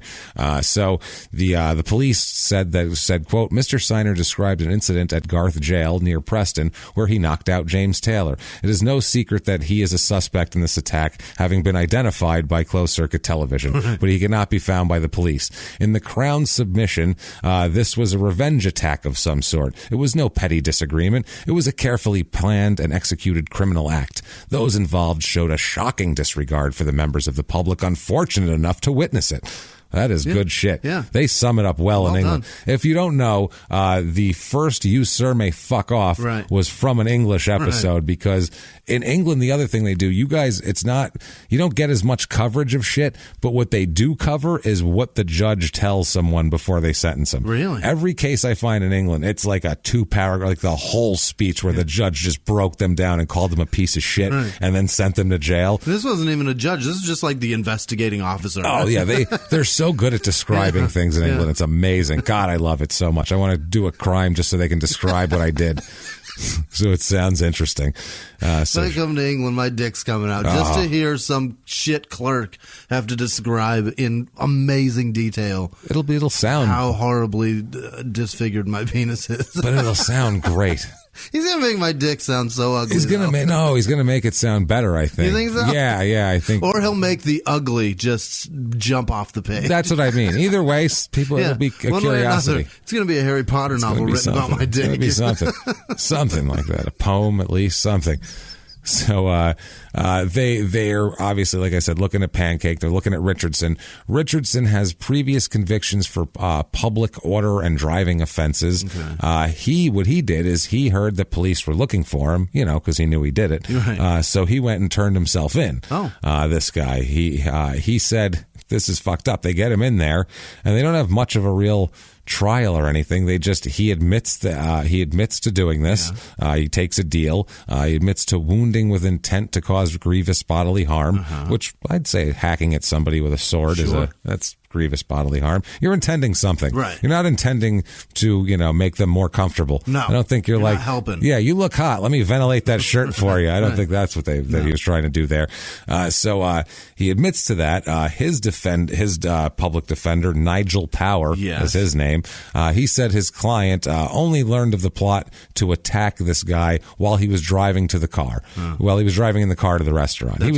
He was in the car with his friends and he was just driving. They said they were going going, guys? We're going out to a restaurant. Right. It's going to be great. Yeah. And then he, I said, as they were pulling up, he's like, oh, by the way, here's a mask and hack that guy. There's a guy inside. We're going to hack the fuck out of him with a machete. We're going to the Mediterranean. Here's your mask. What? Before we eat, we're going to do this. Because if we do it after, we're going to be all lethargic. Right. No one's going to want to. Yeah. Who wants to chase a guy with a machete after you've eaten a big meal? Right. Like that sucks. Sometimes you lose your appetite on the side of blood. So. That's the other thing. Right. So his Nigel Power also said, quote, he became involved in someone else's trouble. He became aware of the plan while he was driving in the car and became swept up in it. Okay. In other words, someone said, do you want to go hack a guy up with a machete? And he said, sure. And that's swept up in it. Yeah. That means it's your fault. Right. You can't then say that's somebody else's fault. No. You're not swept up in it. You were asked if you want to do it, and you agreed to it. Yeah. Sure. That's not swept up. That's an accomplice to a horrible crime. Right. You fucking asshole. The funny thing is, around this time, March of 2011,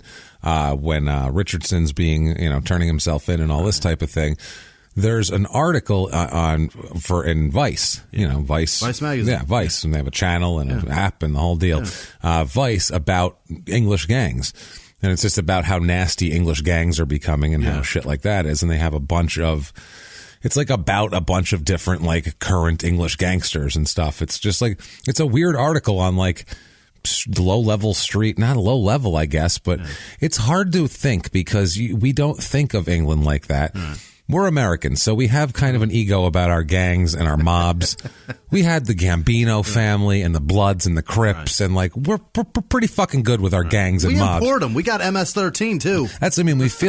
We feel like anything in Europe or anything. It's just it's just kind of light. You're so cute. With Exactly. That's adorable. That's terrific. Right. Have you heard how the Gambinos disposed of people? Right. You've never done that. No. I don't think. If just a basement of any social club, put a that's fucking bananas. Wipe that shit for DNA. What was it called? There are a bunch of them. There's a ton of the one that the Gemini Club. The Gemini's. Club. That's the Roy DeMeo. That's the terrifying That's a bad one. Yeah, that's because they were a crew that was basically just a hit crew, and that was like what they did.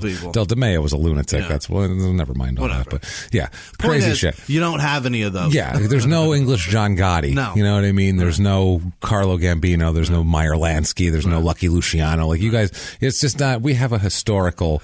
We're good at it.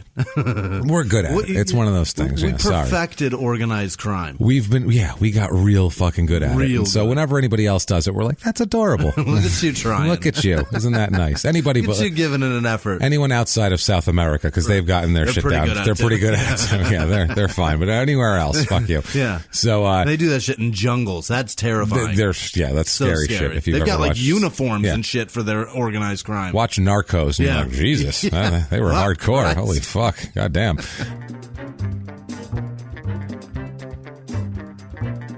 He was hip-hop's biggest mogul, the man who redefined fame, fortune, and the music industry. the first male rapper to be honored on the Hollywood Walk of Fame, Sean Diddy Combs.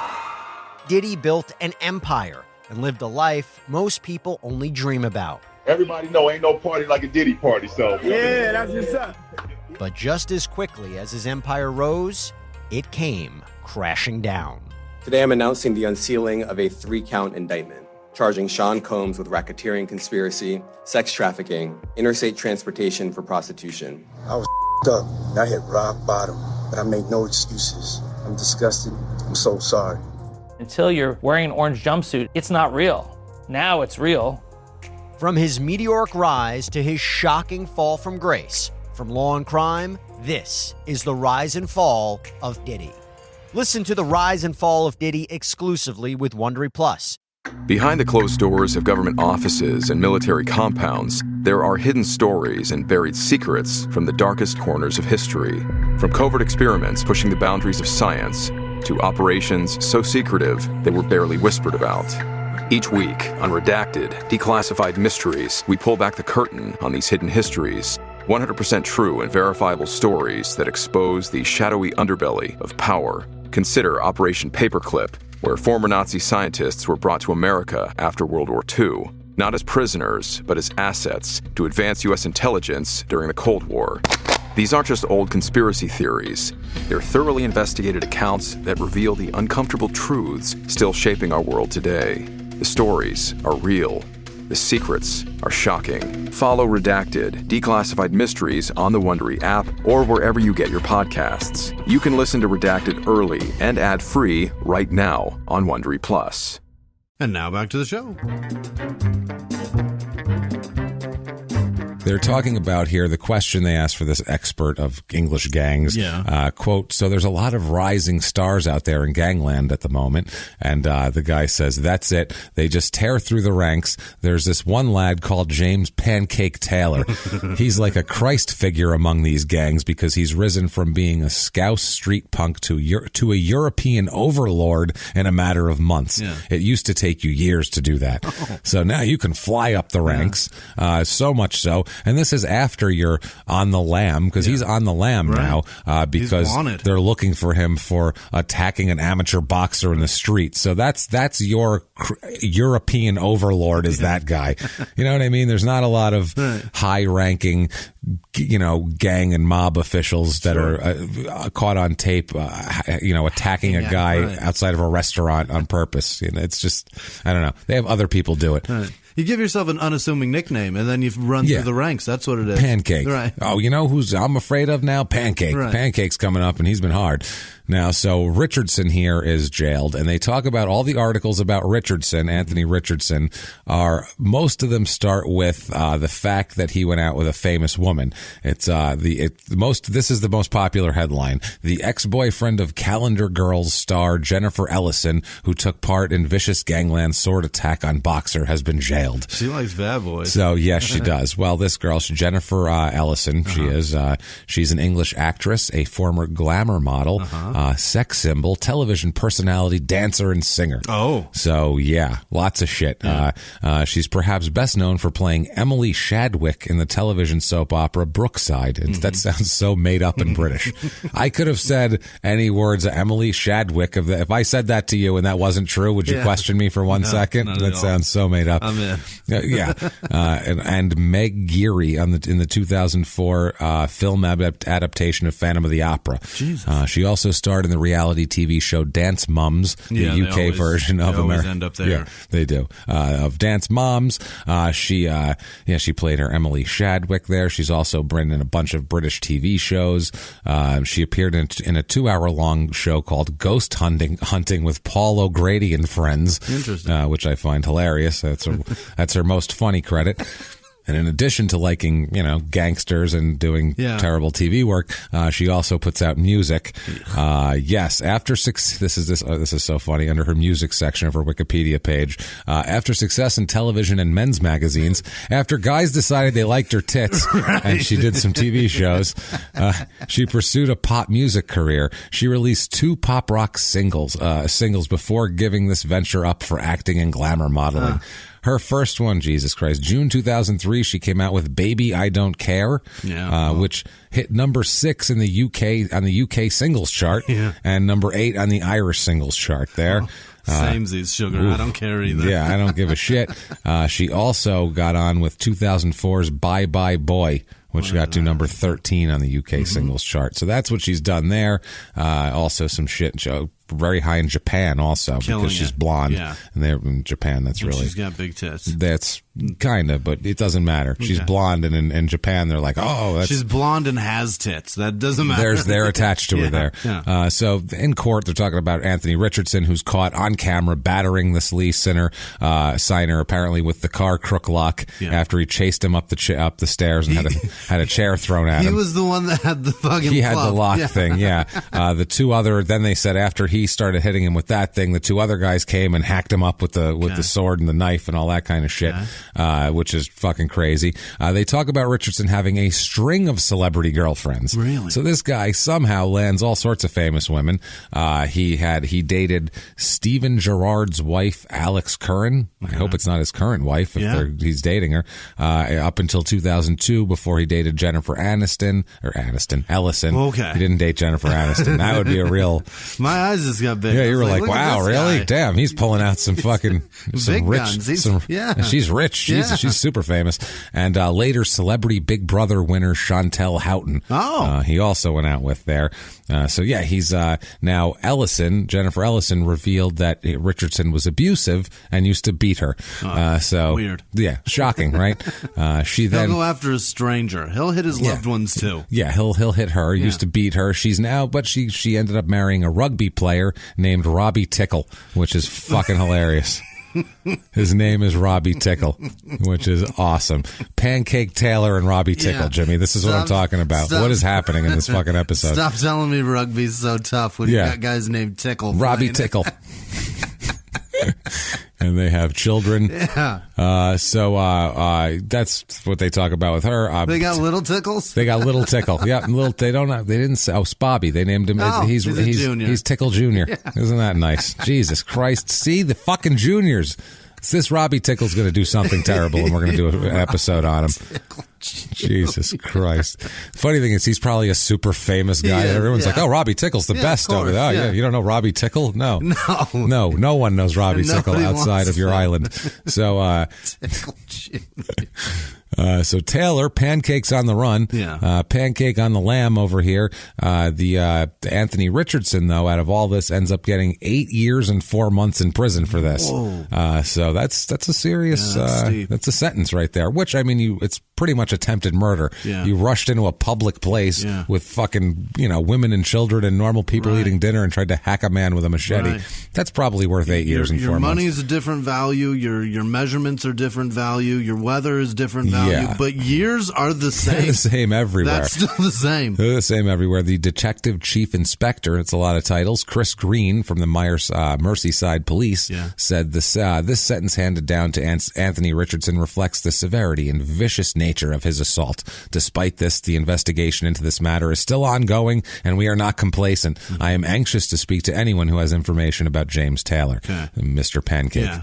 Sir Stop Pancake. calling him James Taylor. Yes. There's a famous singer. Yeah. Let's just go with Pancake. The Revenge of Pancake. Yeah.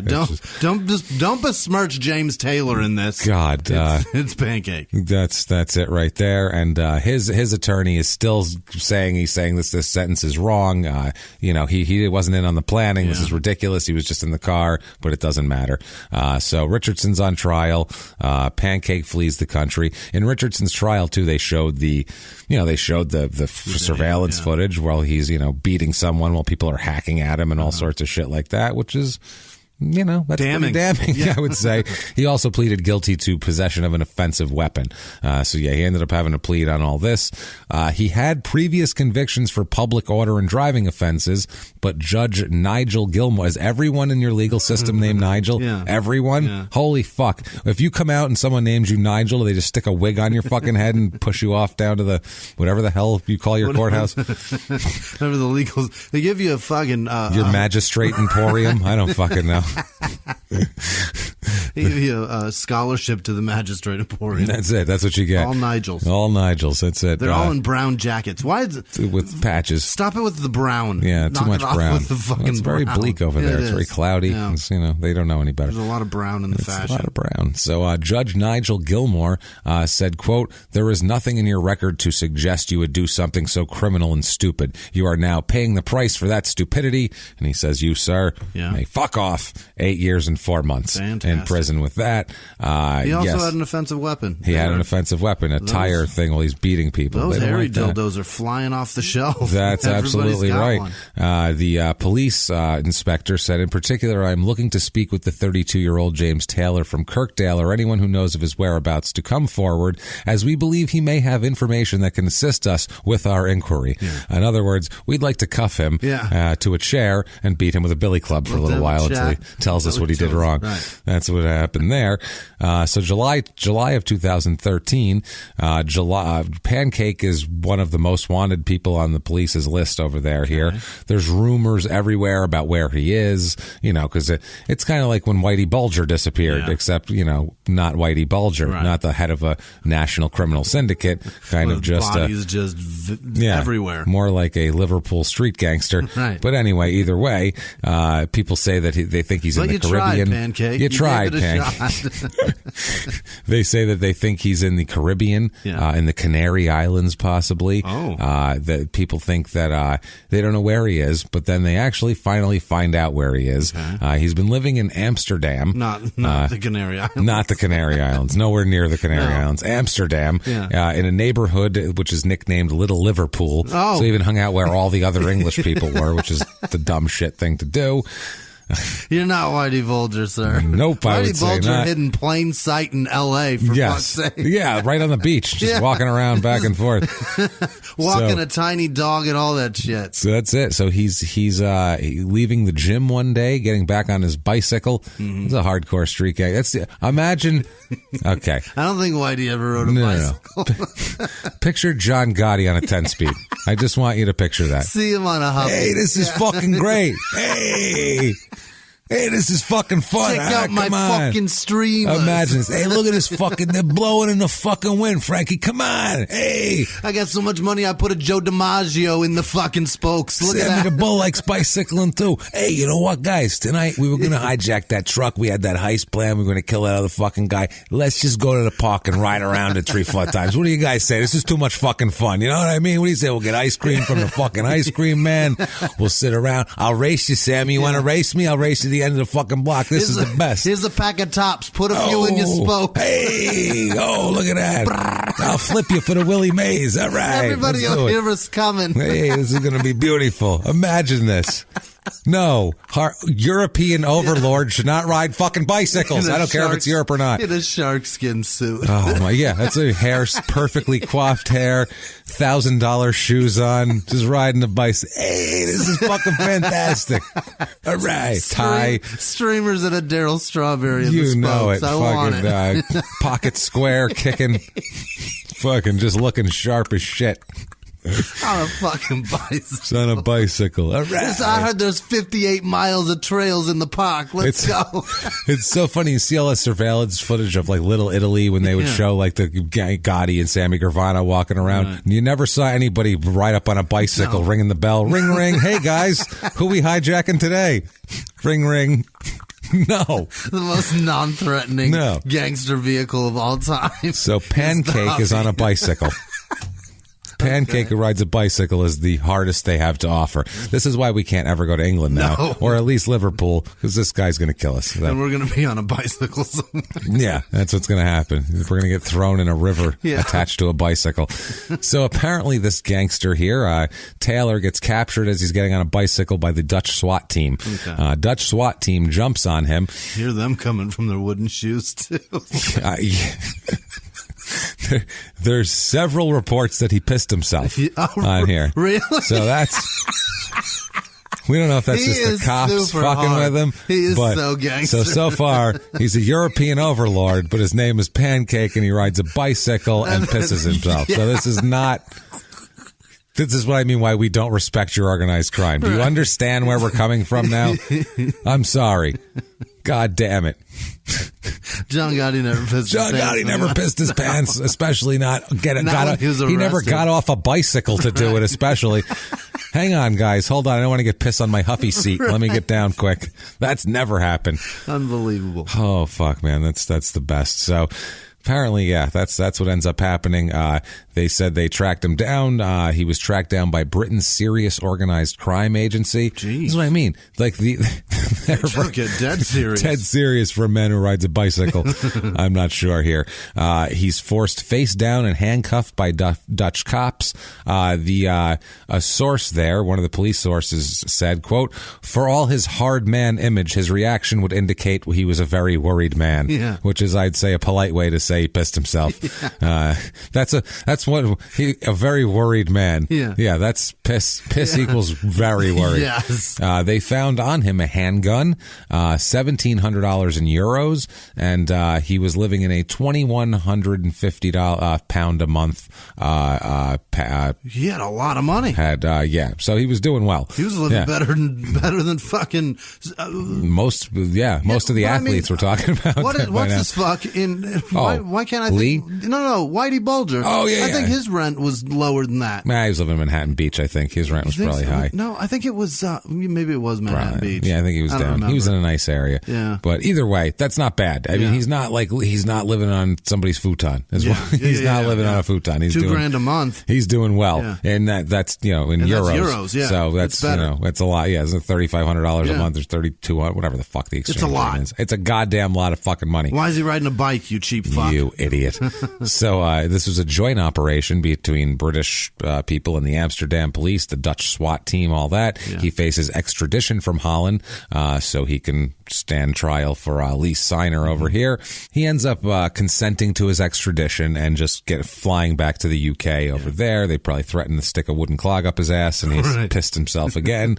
The Amsterdam Dave Allen, who's head of the fugitives unit, said, quote, "There's no such place as a safe haven for the fugitives on the run. Oh my. It does not matter where in the world they flee to."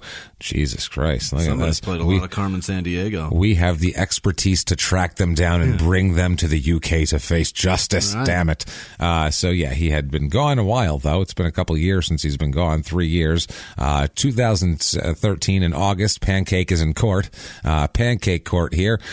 He's being held on remand. They're not letting him go. He wore a long-sleeved gray sweatshirt with his hair slicked. They said, quote, "with his receding hair slicked to the side," as he looked tired and drawn. The insults. And the insults. See, this is what I'm saying. They'll make my penis look disgusting. Oh, it's going to sound terrible. Yeah. That's what I mean.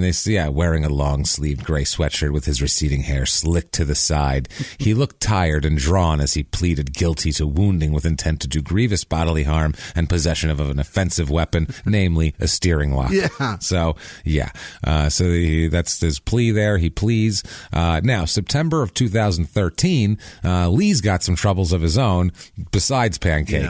Yeah. Lee apparently is a terrible driver and has a lot of driving offenses racked up on his license. Okay. So there was a guy named David Kelly who he worked for the government. He ran a scheme where drivers who were about to lose their license for too many points racked up on their license, he'd get them to pay about £100 each for each point they wanted erased from their records. So he would knock points off your license for $100 a point. Brilliant. He was paid tens of thousands of pounds over the 6 years he was working at the Liverpool Magistrates Court, using members of the, quote, local criminal underworld to approach drivers in pubs and help to avoid them losing their license. That's brilliant. That's fucking. If you work in any sort gangster. of that, you're a hero if you're doing shit like that. But he recruited them. Yeah. Now, in America, the gangsters would go find this fucking guy and be like, "Listen, motherfucker, you're going to erase points on licenses. We're going to give you $1 and we're going to take 99 and you're going to be fucking happy and shut the fuck up about it." I knew a girl that worked here at the DMV in Arizona that got fired for it, but she would go in for $50. She would go into the DMV to her normal shift and she would get into your license. She would change your birth date and print out a new one, then go back in and then change it so that it's the real one. And then you'd have a fake ID, and it's a real fucking a real ID license, with a different date on it. It's not going to get thrown. Getting you into bars for free. That's a dream. Well, I mean, for real. That's amazing, right? Yeah, that's amazing. That's a scam. Yeah, You're that's a make great a lot. scam. And she made a shitload of money. And I bet you, like, Homeland Security was up her ass on that too. You can't give out fake identification. Not like that. No. Yeah, that's going to get. She got fired and arrested, obviously. I bet the federal government got involved in that. As a matter of fact, that's not a great thing. It's a big deal. This scam, but it's a great gift. It is a great gift. It's not bad. This scam here, apparently, this was, from what they say, is an open secret. This was like known by everyone. That was the guy, David Kelly. If you want, and your license was fucked up, you go see that guy. You got a few $100, you can get your shit taken care of. Like the bars and pubs, that was like the thing. 19 of the customers of this scheme have pleaded guilty, or indicated they would plead guilty. They had a gangster named Stephen French, who they called a reformed gangster, and also, of course, Lee. Lee is involved in this also. This is so great too. They talk about David Kelly here. The judge says about him, quote, "You perverted justice systematically and cunningly." That's fucking amazing. Perverted justice. He took points off of shit. He didn't fuck a kid. That's you perverted justice systematically and cunningly. It sounds like literally he was adopting little boys to rape and bury in his basement. Like, that's what it sounds like. Not you took some points off of people's licenses. What the fuck, so dude? Silly. They're very, very dramatic over there about all this shit. It's very literary. Everything is, man. So yeah, he said he had to pay off. Kelly tried to say that he had to pay off long-term debts by doing this. That's why he did it. 3 of the customers were sentenced to conspiracy and fraud before Kelly was even jailed. A guy named Mark Camello was jailed for 14 months. That's a gangster name. Yeah, Samantha Evans got 12 months, and Sean Robinson got 12 months also here. Okay. Signer gets 66 weeks in jail out of this for having wiped. Yeah, it's a little over a year. It's a year and like 3 months. Okay. So a year. It's a while. It's a while. Yeah. So it's enough. It's like 15 months. Okay. That's plenty. Yeah. It's the most of anybody else that anybody else got, which is saying something. He was in deep. He had a criminal record too. Was the other thing. I don't know if other people had as deep a record, and this guy's just known as a complete dipshit. Got it. So December 13 is the sentencing for Pancake. Now, the judge does not like Pancake, as you might imagine. He's pissed off at Pancake. The prosecutor, Chris Hopkins, also not a fan of Pancake. He's more of a waffle guy. Okay. He said, quote, "In the Crown's submission, this was a revenge attack of some sort. It was no petty disagreement. It was a carefully planned and executed criminal act." Like we said before, he said those involved showed a shocking disregard for the members of the public unfortunate enough to witness it. Right. That's awesome. Now, Pancake's lawyer asked for a pre-sentence report to be drawn up, but the judge said, quote, "I can't see the point. The Court of Appeal has set the standard terms of sentence." So he's like, your fucking client's getting... He's going. Right. Just like his friend went. He's going to get the same goddamn thing. His lawyer, Pancake's lawyer, said that Pancake had fully cooperated with police since his capture, but he did say that Pancake was perplexed as to why the police never investigated Signer for the initial prison brawl. They're like, well, he hit me first. Well, he didn't attack you with 2 other guys and machetes while you were eating dinner. Doesn't matter what else happened. It doesn't matter. Yeah. He said that Pancake had lived a nomadic life looking over his shoulder left, right, and center since he fled the country, and that he knew he would have to face the music eventually. His lawyer says that he accepts that he has done wrong. He apologizes to this court. He apologizes to those few people who were in the restaurant, and he will accept his fate. He didn't say to the people. He had to make sure to say to those few people, just like there wasn't that many. Right. So let's not, he had to throw that in there. But he said to Taylor, the judge said, quote, "You are a man of mature years and you will understand there is going to be a significant sentence of imprisonment. The question is, how long is the sentence?" Now he's fucking with him. This is good shit. He said he sustained suspense in it. Yeah, he said he sustained very serious injuries, very significant wounds. One wound was described by a police officer of such a size that he was able to fit in his fist, his entire hand in it. He needed surgery at hospital for the wounds wounds to be repaired. It's also clear from the closed-circuit TV film that innocent bystanders, customers, and members of the staff were terrified by what was taking place. Individuals fled to the back of the restaurant, and others tried to get out of the premises. Oh, this is bad. This was a revenge attack that arose as a result of an underworld vendetta. Oh my Two guys got in a fist fight. One of them's name's fucking Pancake that rides a bicycle. Calm down.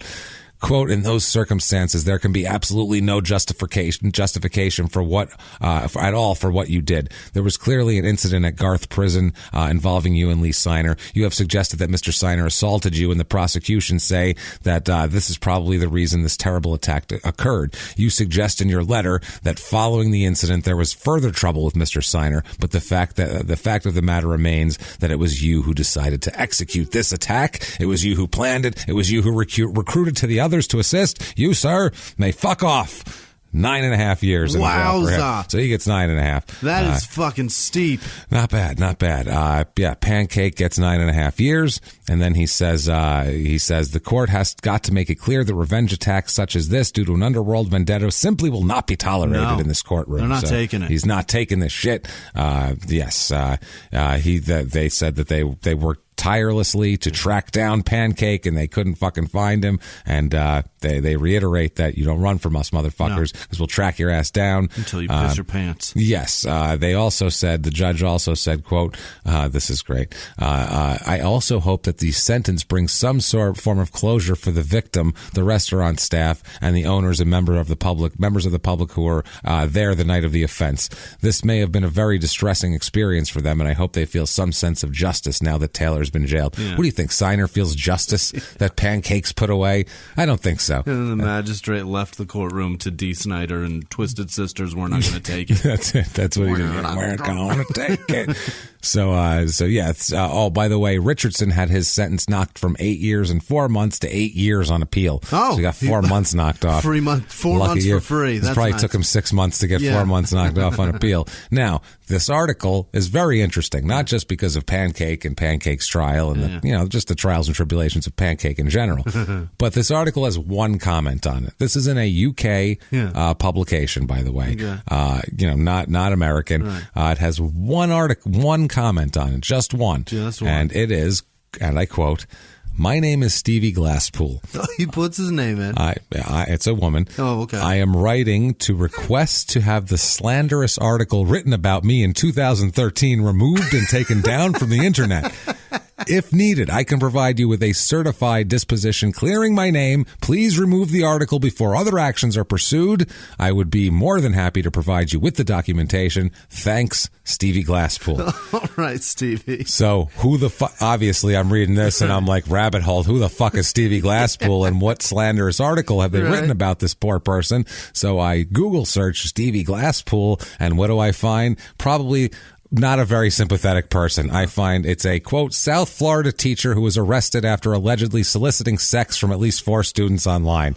Stevie, you are horny as fuck. 31-year-old who taught English at Mavericks Charter School before she was arrested. Students ranging from 15 to 17. Her affairs were revealed when one of the targets showed the inappropriate messages that they got to another buddies. Teacher, and she got fired to a teacher.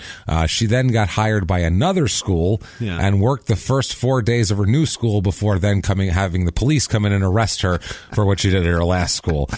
Wow. She sent messages to these people over a 2-month period. They also, police believe there's many more victims who have not come forward yet. One of the victims, a 17-year-old named Chris O'Neill, she sent messages to him on Facebook. He said they started off innocent but progressed into something sexual quickly.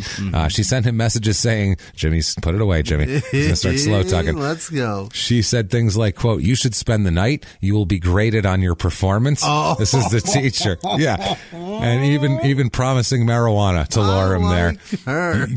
If I was 16 and someone was like, "You should come over and I'll give you weed and you should have sex with me," I'd be like, "This is the greatest thing ever." And I'm going to get a better grade. This is fucking great. And I'm going to pass. Just Holy got shit. Amazing. This Somebody is awesome. pinch me. She then said, quote, "I don't want to fall in love. I don't want you to fall in love with me, but I also don't want you to hit it and quit it either." She said.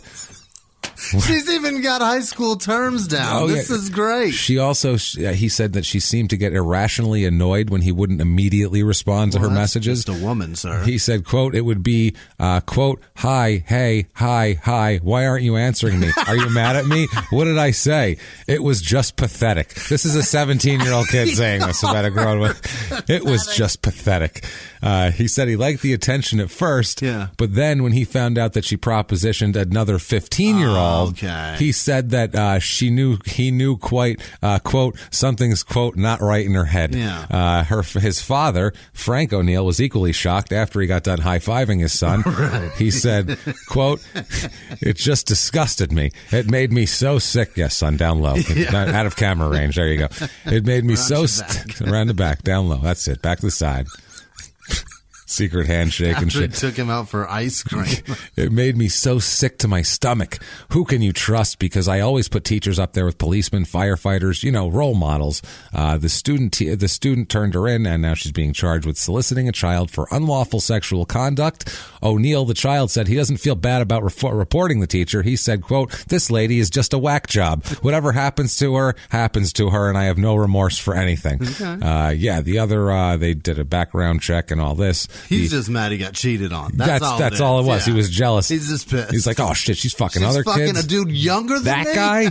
Fuck that. She's fucking a freshman. This is bullshit. I love how the principal tried to sort of defend it. They said, quote, her background check would show nothing as far as her being fired from any different schools, and she has no arrest history, of course, so it wouldn't pick that up. Right. It's not our fault. Not our fault. Now that she's been arrested, it will. They said so. Now it's fine. So October 22nd, 2014, Lee is out of jail finally for his it's not point shaving, but that's the difference between our point shaving is a big gambling scheme where people are making millions of dollars. Yeah. Your point shaving is $100 a point on your driver's license. Jesus, nice organized crime. October 22nd. For $100. Goddamn sorry ass shit. $100 per point. Yeah. Which I guess if you're a shitty enough driver, that might add up. That's a lot. That'll add up. October 22nd, 2014. Lee is out. He is out with his girlfriend, who's his long-term girlfriend, and his 18-month-old baby. Mm-hmm. They're out together. This man has a child. He's living which a is life. Frightening. Yeah. He was sitting. He was outside of the car while his girlfriend and his child were in the car in a quiet cul-de-sac in Maberly View. Beautiful. Nice neighborhood. They're sitting there. So out of nowhere, Lee is chased down the street by people with shotguns. Oh boy. And shot 3 times in the back. Oh my God. By shotguns while in front of his girlfriend and child. For what? For who the fuck knows. We have no idea. Yeah, he was shot. They're saying 10 yards from distance? The car too. Okay. Like they just chased him down. He turned around, started running. They shot him down with shotguns. Okay. 3 shots in the back. Okay. His girlfriend called police from inside the car with the baby in the back seat, which is fucking nuts. This is about 8:00. This happens here. They find a black Nissan car burnt out nearby on Old Mill Lane. That's believed to be related to the shooting, which is what they would do, go burn the goddamn Somebody thing. saw heat. Residents told the police they heard 3 bangs like fireworks ring out in the cul-de-sac. One neighbor said, we've lived here for 7 years and nothing like this has ever happened. You never think bangs would be gunshots. It's a nice area. Yeah. So that's what's weird. Like he's not hanging out in like a shady area or anything like that. Well, before he was at a decent restaurant and he got attacked with a machete. So anything's possible with this fucking guy. Don't go out with this guy. Lee will figure out how to bring trouble anywhere. It'll find him. Another resident said, quote, I came back from work last night and there were police everywhere. I'm just glad the little baby is all right. Well, no shit. There's shotgun fucking shells flying around. Police were exploring a number of theories, but the detectives believed it was a targeted attack. Yeah. You don't just pick a random guy out of nowhere and chase him down the street and blast him 3 times with a shotgun in the back in a nice neighborhood. Usually that's not normal. Sounds pretty targeted. Police talk about, of course, his former problems with other underworld figures, and And they also said that they were waiting to speak with Lee to find out maybe a little more about the motive and if he knows what's going on. They said, quote, "We haven't been able to speak to him to get a description of the attacker and probably won't be able to do so for a few days." He lived. Oh, my God. His injuries aren't life-threatening. We're currently speaking to his partner and the residents. We believe it was a targeted attack, but at the moment, we just don't know what it's all about.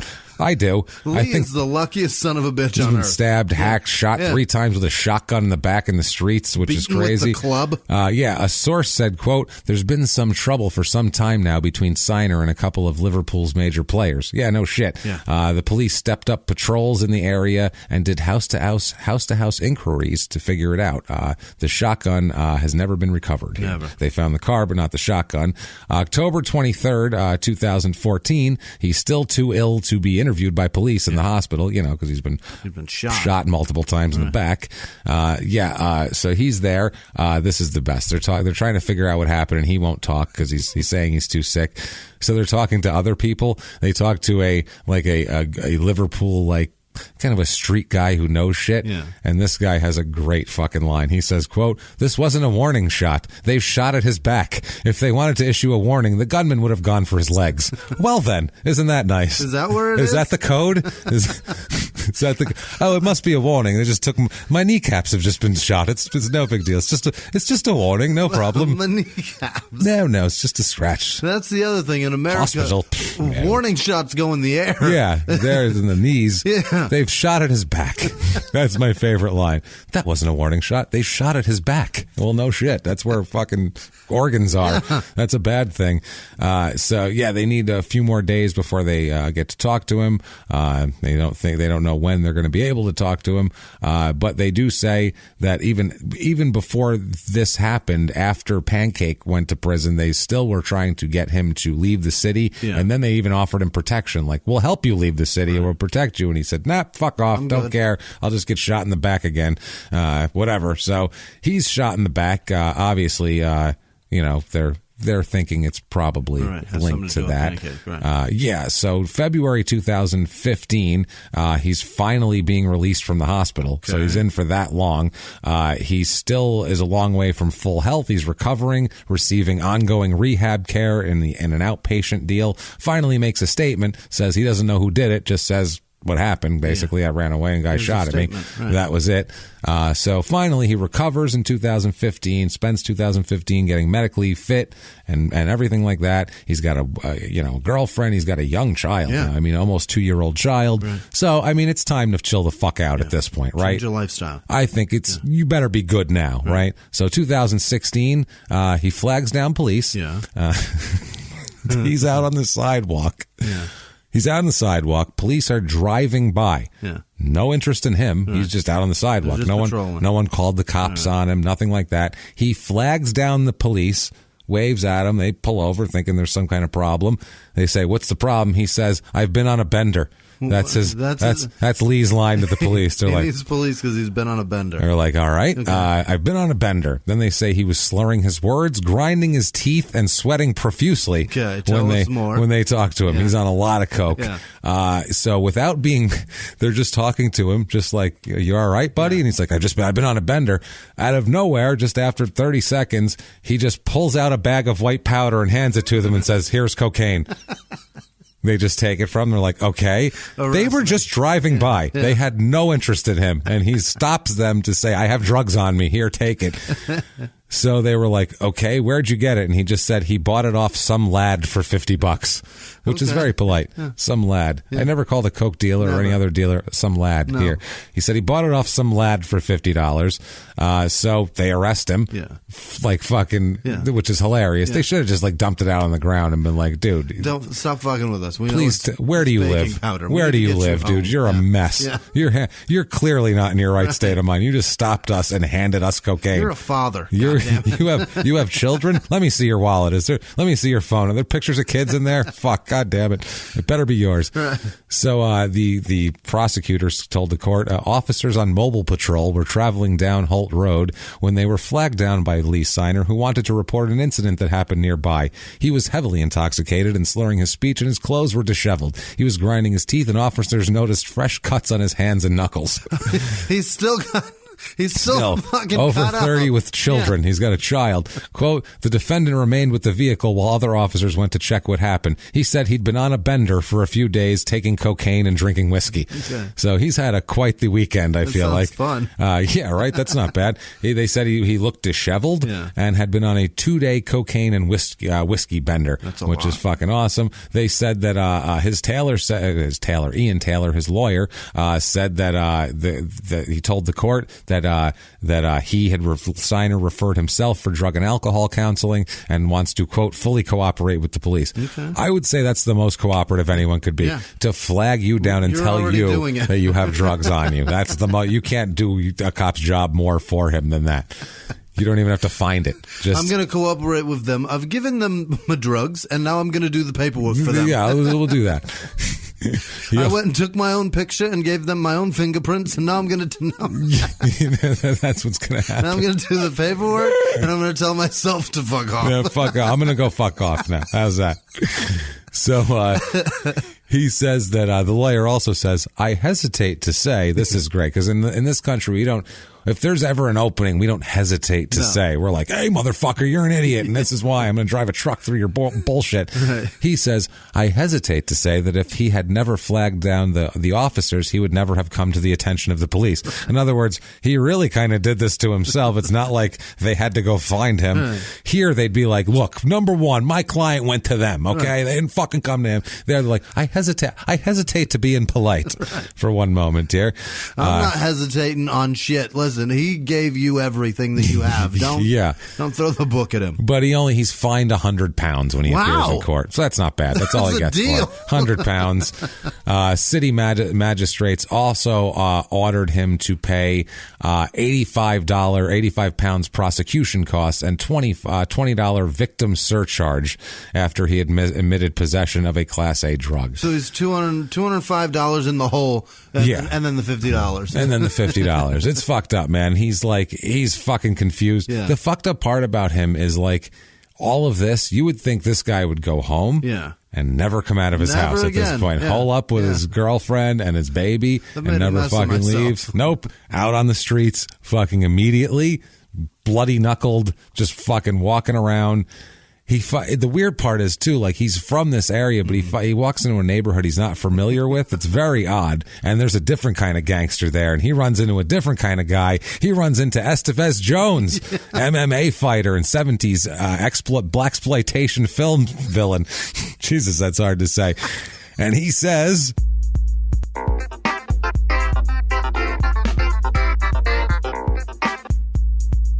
Motherfucker, how is it you come to arrive here? Remember, what the fuck is wrong with you crack-ass English? But you don't even, you don't even talk right. Tea-swilling motherfuckers. Tea-swilling ass bitches. Man, I'm looking at you motherfuckers. You scared of a motherfucker named Pancake? He an English dude on a bike named Pancake. You ever been to Detroit, motherfucker? For 1 minute, you wouldn't survive 1 motherfucking second in Detroit. First of all, they'd have shot your ass and killed you. You're going to shoot you 3 times, number one. Number two, you got a girl in your car. I see that with that baby. She could be making you some money. What the fuck you doing there? You getting shot? You slacking off? You a bitch is all I'm going to say right now. That's all I'm going to say. You're a bitch-ass motherfucker, cracker, English, tea-swilling, pancake bitch. That's what I'm going to say right now. Poof. And in a cloud of feather and leopard print, he's gone. And Lee is excessively confused. Really, really confused. He said that guy, he was more scared of him than Pancake. He was very much more frightening. Yeah. But, he's man. He's police for protection. Said, I don't want to go there. He said, I don't want protection from Pancake. I want protection from Estevez Jones. He's very frightening. I'm very scared of him. So April of 2017, this is fucking completely ridiculous here. April of 2017, he's 32 years old. Yeah, he should be mature. Yeah, like I said, should be in the house. He's a grown up now. He's a fucking Well, he's not really a grown. Grown up is a very loose term for this guy. He's a grown up's body. He's in the adult body with the mind of a 4-year-old with brain damage. Yeah. He's 32. He's in Liverpool, hanging out. He's at a pub. Just chilling, not doing anything. You would imagine, just hanging. Yeah. A man walks by him, asks him directions to which way is the toilet, and Lee unmercifully beats him for no reason. No fucking reason. whatsoever. Just beats the living shit out of this Beats the living shit out of him in the middle of a pub for literally saying, "Is that the way to the toilet?" Yeah. And he just pummels him. He repeatedly punched and stamped on this guy, a Richard Boosted, in what was called by police in a, quote, drunken cocaine-fueled frenzy. My Christ. So that's interesting. This guy, the 29-year-old Boosted, the victim, he'd visited Merseyside to discuss a theory with a physics professor at Liverpool University. He's a smart person. So, yeah, he was there trying to have a drink to take the edge off discuss of it. a theory. Signer didn't say a word. He just pummeled him with force that the victim describes as like a sledgehammer, as we'll find out. The victim said, quote, "I was pleading with the male to stop, and I said I was sorry if I had somehow offended him, and I would leave, but he simply wouldn't listen. He said nothing to me. He just continued to punch me. I've never been so terrified in my life. I was trying to crawl away, but the male kept kicking and stamping on me. I didn't think he was going to let me go." Wow. He then heard the barmaid yell, "Get off of him, Lee, get off of him. He's done nothing wrong to you." But I was attacked again and again as he fled. So... What the fuck? Amazing. He then said, quote, "While the male was punching me, I felt like I was being hit by a sledgehammer. I'm not considering visiting the area of Liverpool again." Never again. They scared him away from the entire city of Liverpool. The guy hates the Beatles now, too. Fucking hates them a lot. Jesus Christ. So the police catch up to him a couple hours later, and they said he was still really high. Yeah. He was just fucking jacked up on coke and fucking whiskey, which is his combo that he likes. The victim here suffered a black eye, a large wound above his eye, had stitches from there. He had a previous injury on his hand that he cut himself in a workshop or something. He had the stitches ripped open from that. Just basically got completely fucked up. When the police found him, his face, hands, and clothes were covered in blood. So he was just beat up here bad. The signer made no comment about the thing when they arrested him. They said he admitted assault causing actual bodily harm. They were like, "What'd you do?" And he was like, "No, I fucked that guy up." But he was just too high to fucking say anything else about it here. They said after that, though, he was very, very high. And his lawyer, after that, Lionel Gregg, said that he was very remorseful, and he spent his last 2 days in the hospital. I'm sure the guy you beat up spent 2 days in the hospital, too, as a result of consuming too much alcohol and cocaine. He said, he quote... needed a detox. He needed a detox, exactly what it was. Beating the fuck out of somebody. He said, quote, "Recollecting what he had done, he was horrified by his behavior and the impact it caused to the complainant." His lawyer acknowledged that he had problems with alcohol and cocaine, but he said he's been doing well lately. They heard about basically the professor and the physics guy here decided to go for a drink at this place. It was the Durning Arms pub. Sounds very British. There, yeah, and he just had to go to the bathroom and was like, "Is that the way to the toilet? Please stop hitting me. I'm sorry if I've offended you. I'll leave." Like, how polite can you be? I will leave. He said, "I offered to leave. Please just stop pummeling me. Pounding on me. I will walk out the door." Oh my God, Jesus Christ. So they didn't know what even... that was it. He said he asked the way to the toilet. The weird thing is the guy went to the toilet, and then when he came back, the guy beat the shit out of him. Like, he waited for him to piss first, which I find odd. The judge said that the judge, David Aubrey, he said he didn't know whether Lee attacked this guy because of his accent or the fact that he wasn't a regular, or just because he didn't like the looks of him.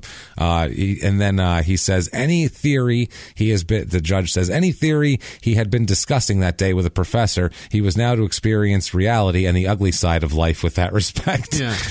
All he did was simply ask you where the pub toilet is. When he returned, you launched into him, and he was at your mercy. Fortunately for him, the injuries were not as serious as they might have been. It's unlikely that he will ever wish to return to Liverpool. Liverpool prides itself on greeting visitors and receiving visitors from elsewhere. It's people like you who will deter visitors from coming to this wonderful city. You, sir, may fuck off. How much? 20 months in jail. That's not great. It's not great, but it's not bad also.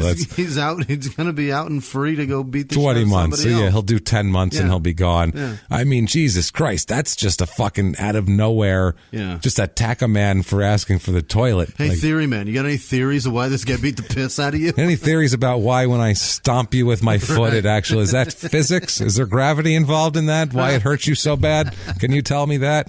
What exactly the fucking deal with that is? is. Fucking smart theory guy. Jesus Christ. This poor guy, what about his poor girlfriend? She chose to have kids with this goddamn guy.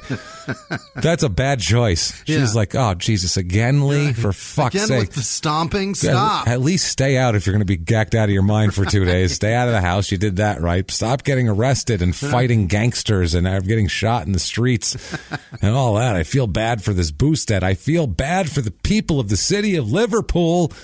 I feel bad for all these people, Jimmy, but not nearly as bad as I feel for Lee Siner, seems to be a professional gamer who plays League of Legends. I don't know. He has a 45%, whatever the fuck that means. Sounds great. And it says on his ladder rank, he is 1,126,633rd, 79% of the top. That's 79%? That's 79% of the top. Oh, he's in the top 79%. Top 79%. 20% that are worse than him at that That are game. worse than him out of millions of people. 79% is of what, so yeah, over like 1.5 million people. He's like not great. No. I feel bad for him, but not nearly as bad. That guy's fine. I feel worse for a man, and I swear to Christ, Taylor Pancake. What? Taylor Pancake.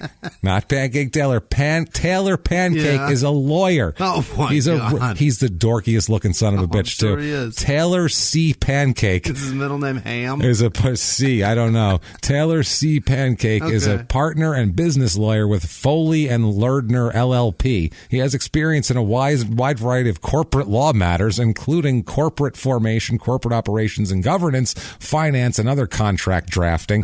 Mr. Pancake is chair of the firm's Orlando corporate law department. Pancake. I swear to God, this is what it says. Quote, Mr. Pancake also has experience representing clients in the senior living industry, where he has experience in mergers and acquisitions. Mr. Pancake is the co-chair of the firm's senior living industry team. Mr. Pancake is a member of the firm's transactional and securities practice, as well as a member of the healthcare industry team. Mr. Pancake is also the chair of the firm's Veterans Affinity Group. Mr. Pancake needs to change his last name. Hey, Mr. Pancake. He's a picture of Pancake, like Justin Timberlake on fucking SNL sketch, like Mr. Pancake with hands. Yeah, with big stupid Mickey Mouse hands. Yeah. He's a former U.S. Marine Corps reservist. Quote, Mr. Pancake also served in Iraq and Kuwait in 2003 in support of Iraqi Operation. I hope he is a fucking... Mr. Pancake. I hope he's a sniper. Private somewhere. Pancake. Get over here, Private Pancake. Let me tell you something. Private Pancake. This poor man was fucking Private Pancake. Arlie Can you Ermy needs imagine? to be the guy that berates him forever. Fucking Taylor Pancake. And if you look up Pancake Taylor, which a lot of people do, it's like first page. It's the whole Pancake. So anybody who searches, if you search Taylor Pancake, it will come up Pancake Taylor. So you're like, that's my lawyer? That's what a fucking scumbag. Amazing. Holy shit. So that's the crazy ass Lee Siner story. That's insane. It's wild. This one's a little shorter than we normally do because you know what? We don't need to do 3 hours on Lee Siner because you don't know who the fuck he is. Right. And that's all the information that's available Well, for you got 2.5. And it's a crazy story and you're still going to get 2 hours and change out of it. So if that's not long enough, I don't know what the fuck to tell you. But not all the stories have 3 hours worth of shit. Have a short stack and a smile. That's all. Have a short stack and a smile. And like we said, too, we were testing out the studio here on these first couple. Don't worry. It'll be somebody famous again next week. We're and you guys getting there. Whatever. We'll get there. But that's Lee Siner, Liverpool, England, the great Pancake Conspiracy, Pancake Taylor, Hot Cakes McGee, the whole crew, Flapjacks McGillicuddy. Everybody's involved. Flapjacks McGillicuddy's going to end up being a goddamn character. I have a feeling. One of these guys. Flapjacks or Pancake Taylor. It might just be Pancake Taylor. Might just be fucking Taylor Pancake. Yeah. And a pissy pants. That's all there is to it. Oh, no, I pissed my pants. Oh, man. Oh, damn. Damn, I pissed my pants. Southern Mickey Mouse. That's what I'm doing. Oh, no, Southern Mickey, I pissed my pants. I'm Pancake Taylor. Oh, no. Oh, my. Jesus. Oh, darn it. How is it you've come to arrive here? What's wrong with you? Is that piss in your pants? How's it I've come to arrive here? Oh, I got piss on my pants. Oh, no.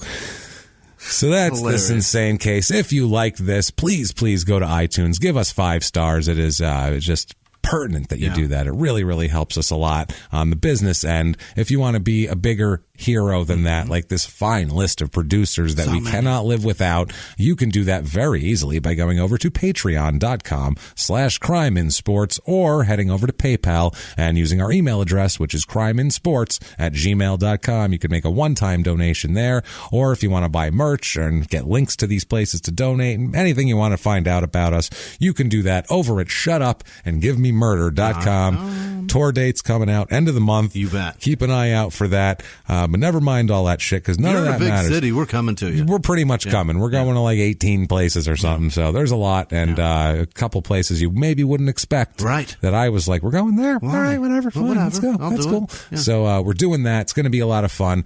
But besides all that, let's do the important thing, Jimmy. Why don't you hit us with the list of our most favorite, wonderful, fantastic people on earth? Jimmy, hit me with that list. Executive producers this week are Todd Griffith, Jillian Anderson, Chris Voss, Chrissy Ann Castaldi. Every week. We love her. Thank you, Chrissy. Fucking incredible. You're and the best. Yua Turowska, who I can't say her last name. She's cool too. She lived in New York and she she had to go. They made her leave. Her visa expired. Oh, they made her get the fuck out. Where'd she have to go back to? England, I think. I think it's England. Not that bad. Yeah, she I thought she was going to say somewhere horrible. She go to fucking the She's middle like of Syria. Into some war-torn horse shit place. Congo. She's doing shit. okay. That's rough. I follow her on Instagram. Darfur. I see her from time Damn. to time. She's doing great. So thank you guys very, thank very you much. so much. Hannah Radcliffe Hoy, Katie Ives, Sherry DeMarchant. Yes, DeMarchant. Not Marchant. Whatever. That's fine. Thank Melissa you. Pritchard, Katrina Bell, Craig McGeechan, Brick Whithouse. That they tried to be clever. Yeah, I gotcha. Brick Whithouse Comedy podcast. They donated twice on Patreon and then also. Well, thank you so much. We appreciate it, and we'll tell you are clever because you paid us twice. Good Thank work. you. Good job. Fresh Picked. I'm not sure what that is. Google it. Hopefully you get the right one because I'm sure there's a shitload of them. Under the Sea Fabrics, thank you so much. GraphicStrategist.com. Ashley Boxler, Edward Gow, Amanda Burke, David Wallington, Arta Cialava. All right, not bad. I'm guessing. It sounded good. I'm sure it's way off, but it sounded great. Yeah. JC Degas. Okay. No. I'm wrong. Just JC, you're terrific. Jimmy has refused for that to be a thing. Shannon Stoica, Craig Ventura. That's a cool fucking name. Craig Ventura? Yeah, that does sound cool. Rad. Yeah. Samuel Wetmore, Natural Sciences. Patrick Haggerty, Aaron Gerald. I'm going to bet $10,000 Craig Ventura's white, by the way. Yeah. I'll bet you're going to fucking get paid, too. Yeah. Craig. You bet you have to. You've now made the bet. Yeah, you've now made the bet. I bet you're white. I don't have that money though, so that's I'm betting theoretical money. It's not real. Patrick Haggerty, Aaron Gerald, Mariah Minhier, Jason Fuller, Jake LeBeer. All three of them, by the way, constantly. Thank you guys so much. And Paul Ruest. I learned how you pronounce that. Ruest it is with his memes. Yeah, thanks, dude. His son said, "How come Jimmy doesn't know how to say our fucking name?" Well, it's because Jimmy's an idiot. It That's looks why, like little Roost. buddy. Be honest with you. Right. I guess Ruest. That's Roost. That's Roost in my book. Well, Ruest, fine. You know what? You donate, you're Ruest. We'll French it up for you. There you go. Eric Langenecker, Jane Richards, Heather Norton, Rachel Deal, Dylan Irish, Madeline Robinson, Kate Myers, Joseph Finn, Andrew Welmers, Sarah Stankovich. Yeah. Sorry about that one. Sorry. That is brutal. Yeah, Nathan Nolte, Andrew Ballard, Jesse Landeros, Jesse Hartman, Kelly Higby, Gina XL, Tyler Gwill, Stephanie Igoa, Sarah, not Stephanie. It's definitely Sarah. Sarah Fletcher, Phoebe Ryans, Den Hendrickson. Zach Cornell, Chandel Whitney, Jennifer Edwards, Alexis Ellis, Spring Data Dynamo, I think. Okay. Dynamics? That says Dynamo. Dynamo? I don't know what that is. That's weird. Hey, you know what? They know what it is, and that's the important part. They know who you are, don't you? Maybe it's Dynamob, and I'm Dynamob. There's a B there, I think. Yeah. Jude McConkey, Emma Banta, Ash with no last name, Nick Pfeiffer, SM Ripper, Emily Johnson, Tony Martin, Diablo Conqueso. That's awesome. Devil cheese. Cheese of the devil. Cheese of the devil. I think that's what it is. Is that? I hope that's somebody's real name. That's what I hope. Is that El Perro? Is that what you're singing to me? I don't know what I'm doing. That's is that an American Dad reference by any chance? It might be. From the cartoon. A Raging Chipmunk? Is that another one? I don't know, but Sarah walks around the house singing that song all the time. So. Oh, really? Con queso? El Diablo, el con queso, or con queso, el Diablo. That's don't look at me. Go ahead. I'm not here all the time. Kate, Jonas Jesus, or Jonas I'm Jesus? not here all the time. Sarah Wetmore, Rachel, with no last name, Julia Wheeling, Sarah Streeter. No, Sean Streeter. I don't know why, because you said Sarah, you dick. Glad a name. Sean Streeter. She does live here. Brinchito 39. That's Deontay Brinson. So I don't know why he made me say all that with a number. It's all right. Thanks, Deontay. Because he paid you to. That's why. Thank you. Tim Love, Annette Strauns, Margaret Schwartz. And I bet you he is black. Or Spanish, if possible. Maybe. Probably black. He's black. Right. He's as black as Craig Ventura is white. I'm sorry. That's just the way it is. Dan Slesser, Valerie Guzman. Naima Shea, Andrew Batters, Brandon Warren, who has a podcast. I think it's the Midwest Swing. I think that's true. Okay. I think that's right. I don't know. It's Midwest something. Well, shit. Listen to it. I was on it. I feel like an asshole. I'm sorry, Brandon. Cassandra Schro, Ken, with no last name, Brian Lowry. Lowry, like a season. Right. Like a taco season. Right. Andre Hashem, Lily Hill. That's easy. Lily enough. Hill. That's easy. Ashley Lewis, Donovan Dykes, Jeffrey Goen, Kaylee Wittenstein. Yes. Fuck yeah. Jacqueline Osborne, Jeanne or Jean? Gianna.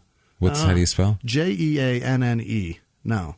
Jeanne. That's right. Jean. Is that Jean or is that Jeanne? I think it's Jeanne. That's how you spelled. If there was T's, there's like Jeanette. Okay. So I don't know. It's Jeanne Bunn. It might be Jeanne Bunn. Jill Saff, Keenan Eisenbart, Alicia Farms Ferris. Yeah, Alicia Ferris. That's probably should be just making words up now. Pandora's Jar, Austin Poole, Rachel Sutton, Shannon Kimball, Michelle Carroll, Greg Averill, Sharon. It's Sharon Lacey. That's definitely right. Teresa Roderick, Christine Palmer, Mary Hendricks with an X. Oh, it's Hendrick badass. with an X. I like it. That's weird. That's awesome. That's fucking awful for me.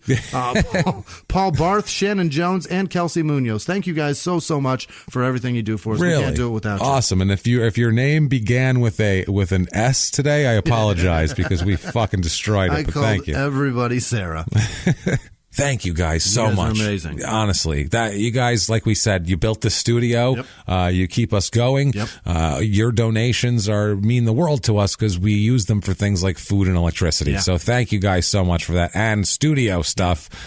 This was an investment that we wanted to make. We needed for you guys because we wanted it to have top sound quality all the time, which our other place sounded great. It's a radio studio, but we wanted to have top quality and we wanted to not be at the mercy of somebody other people for when we could record. Their schedules. Yeah, so we could always get episodes out on and we time. We got road schedule we got to do. And that's when the we other come thing. in town, we have to be able to do it. We have to be able to, if we need to go in there at midnight on a Thursday, because it's the only time we need to do it, we have to be able to have access. And now we do. Yep. So it's fantastic. Thank you guys so much for that. What if one of these people wanted to tell you about their road schedule, Jimmy? How could they do that? You can find me at Wisman Sucks, WHISMAN Sucks on Twitter, Instagram, and Snapchat. Thank you guys so much for everything. And I am at Jimmy P is Funny. You can find me there, or just copy and paste my last name from the show description if you don't want to get too heroic about the whole thing.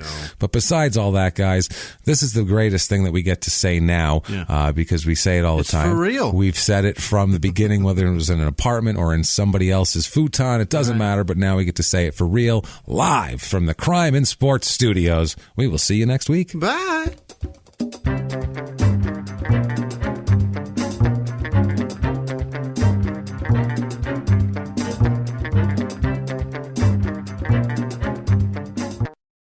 If you like crime and sports, you can listen early and ad-free now by joining Wondery Plus in the Wondery app or on Apple Podcasts. Prime members can listen early and ad-free on Amazon Music. Before you go, tell us about yourself by filling out a short survey at Wondery.com/survey. A few miles from the glass spires of Midtown Atlanta lies the South River Forest. In 2021 and 2022, the woods became a home to activists from all over the country who gathered to stop the nearby construction of a massive new police training facility, nicknamed Cop City. At approximately 9 o'clock this morning, as law enforcement was moving through various sectors of the property, an individual, without warning, shot a Georgia State Patrol trooper. This is We Came to the Forest, a story about resistance. The abolitionist mission isn't done until every prison is empty and shut down. Love and fellowship. It was probably the happiest I've ever been in my life. And the lengths we'll go to protect the things we hold closest to our hearts.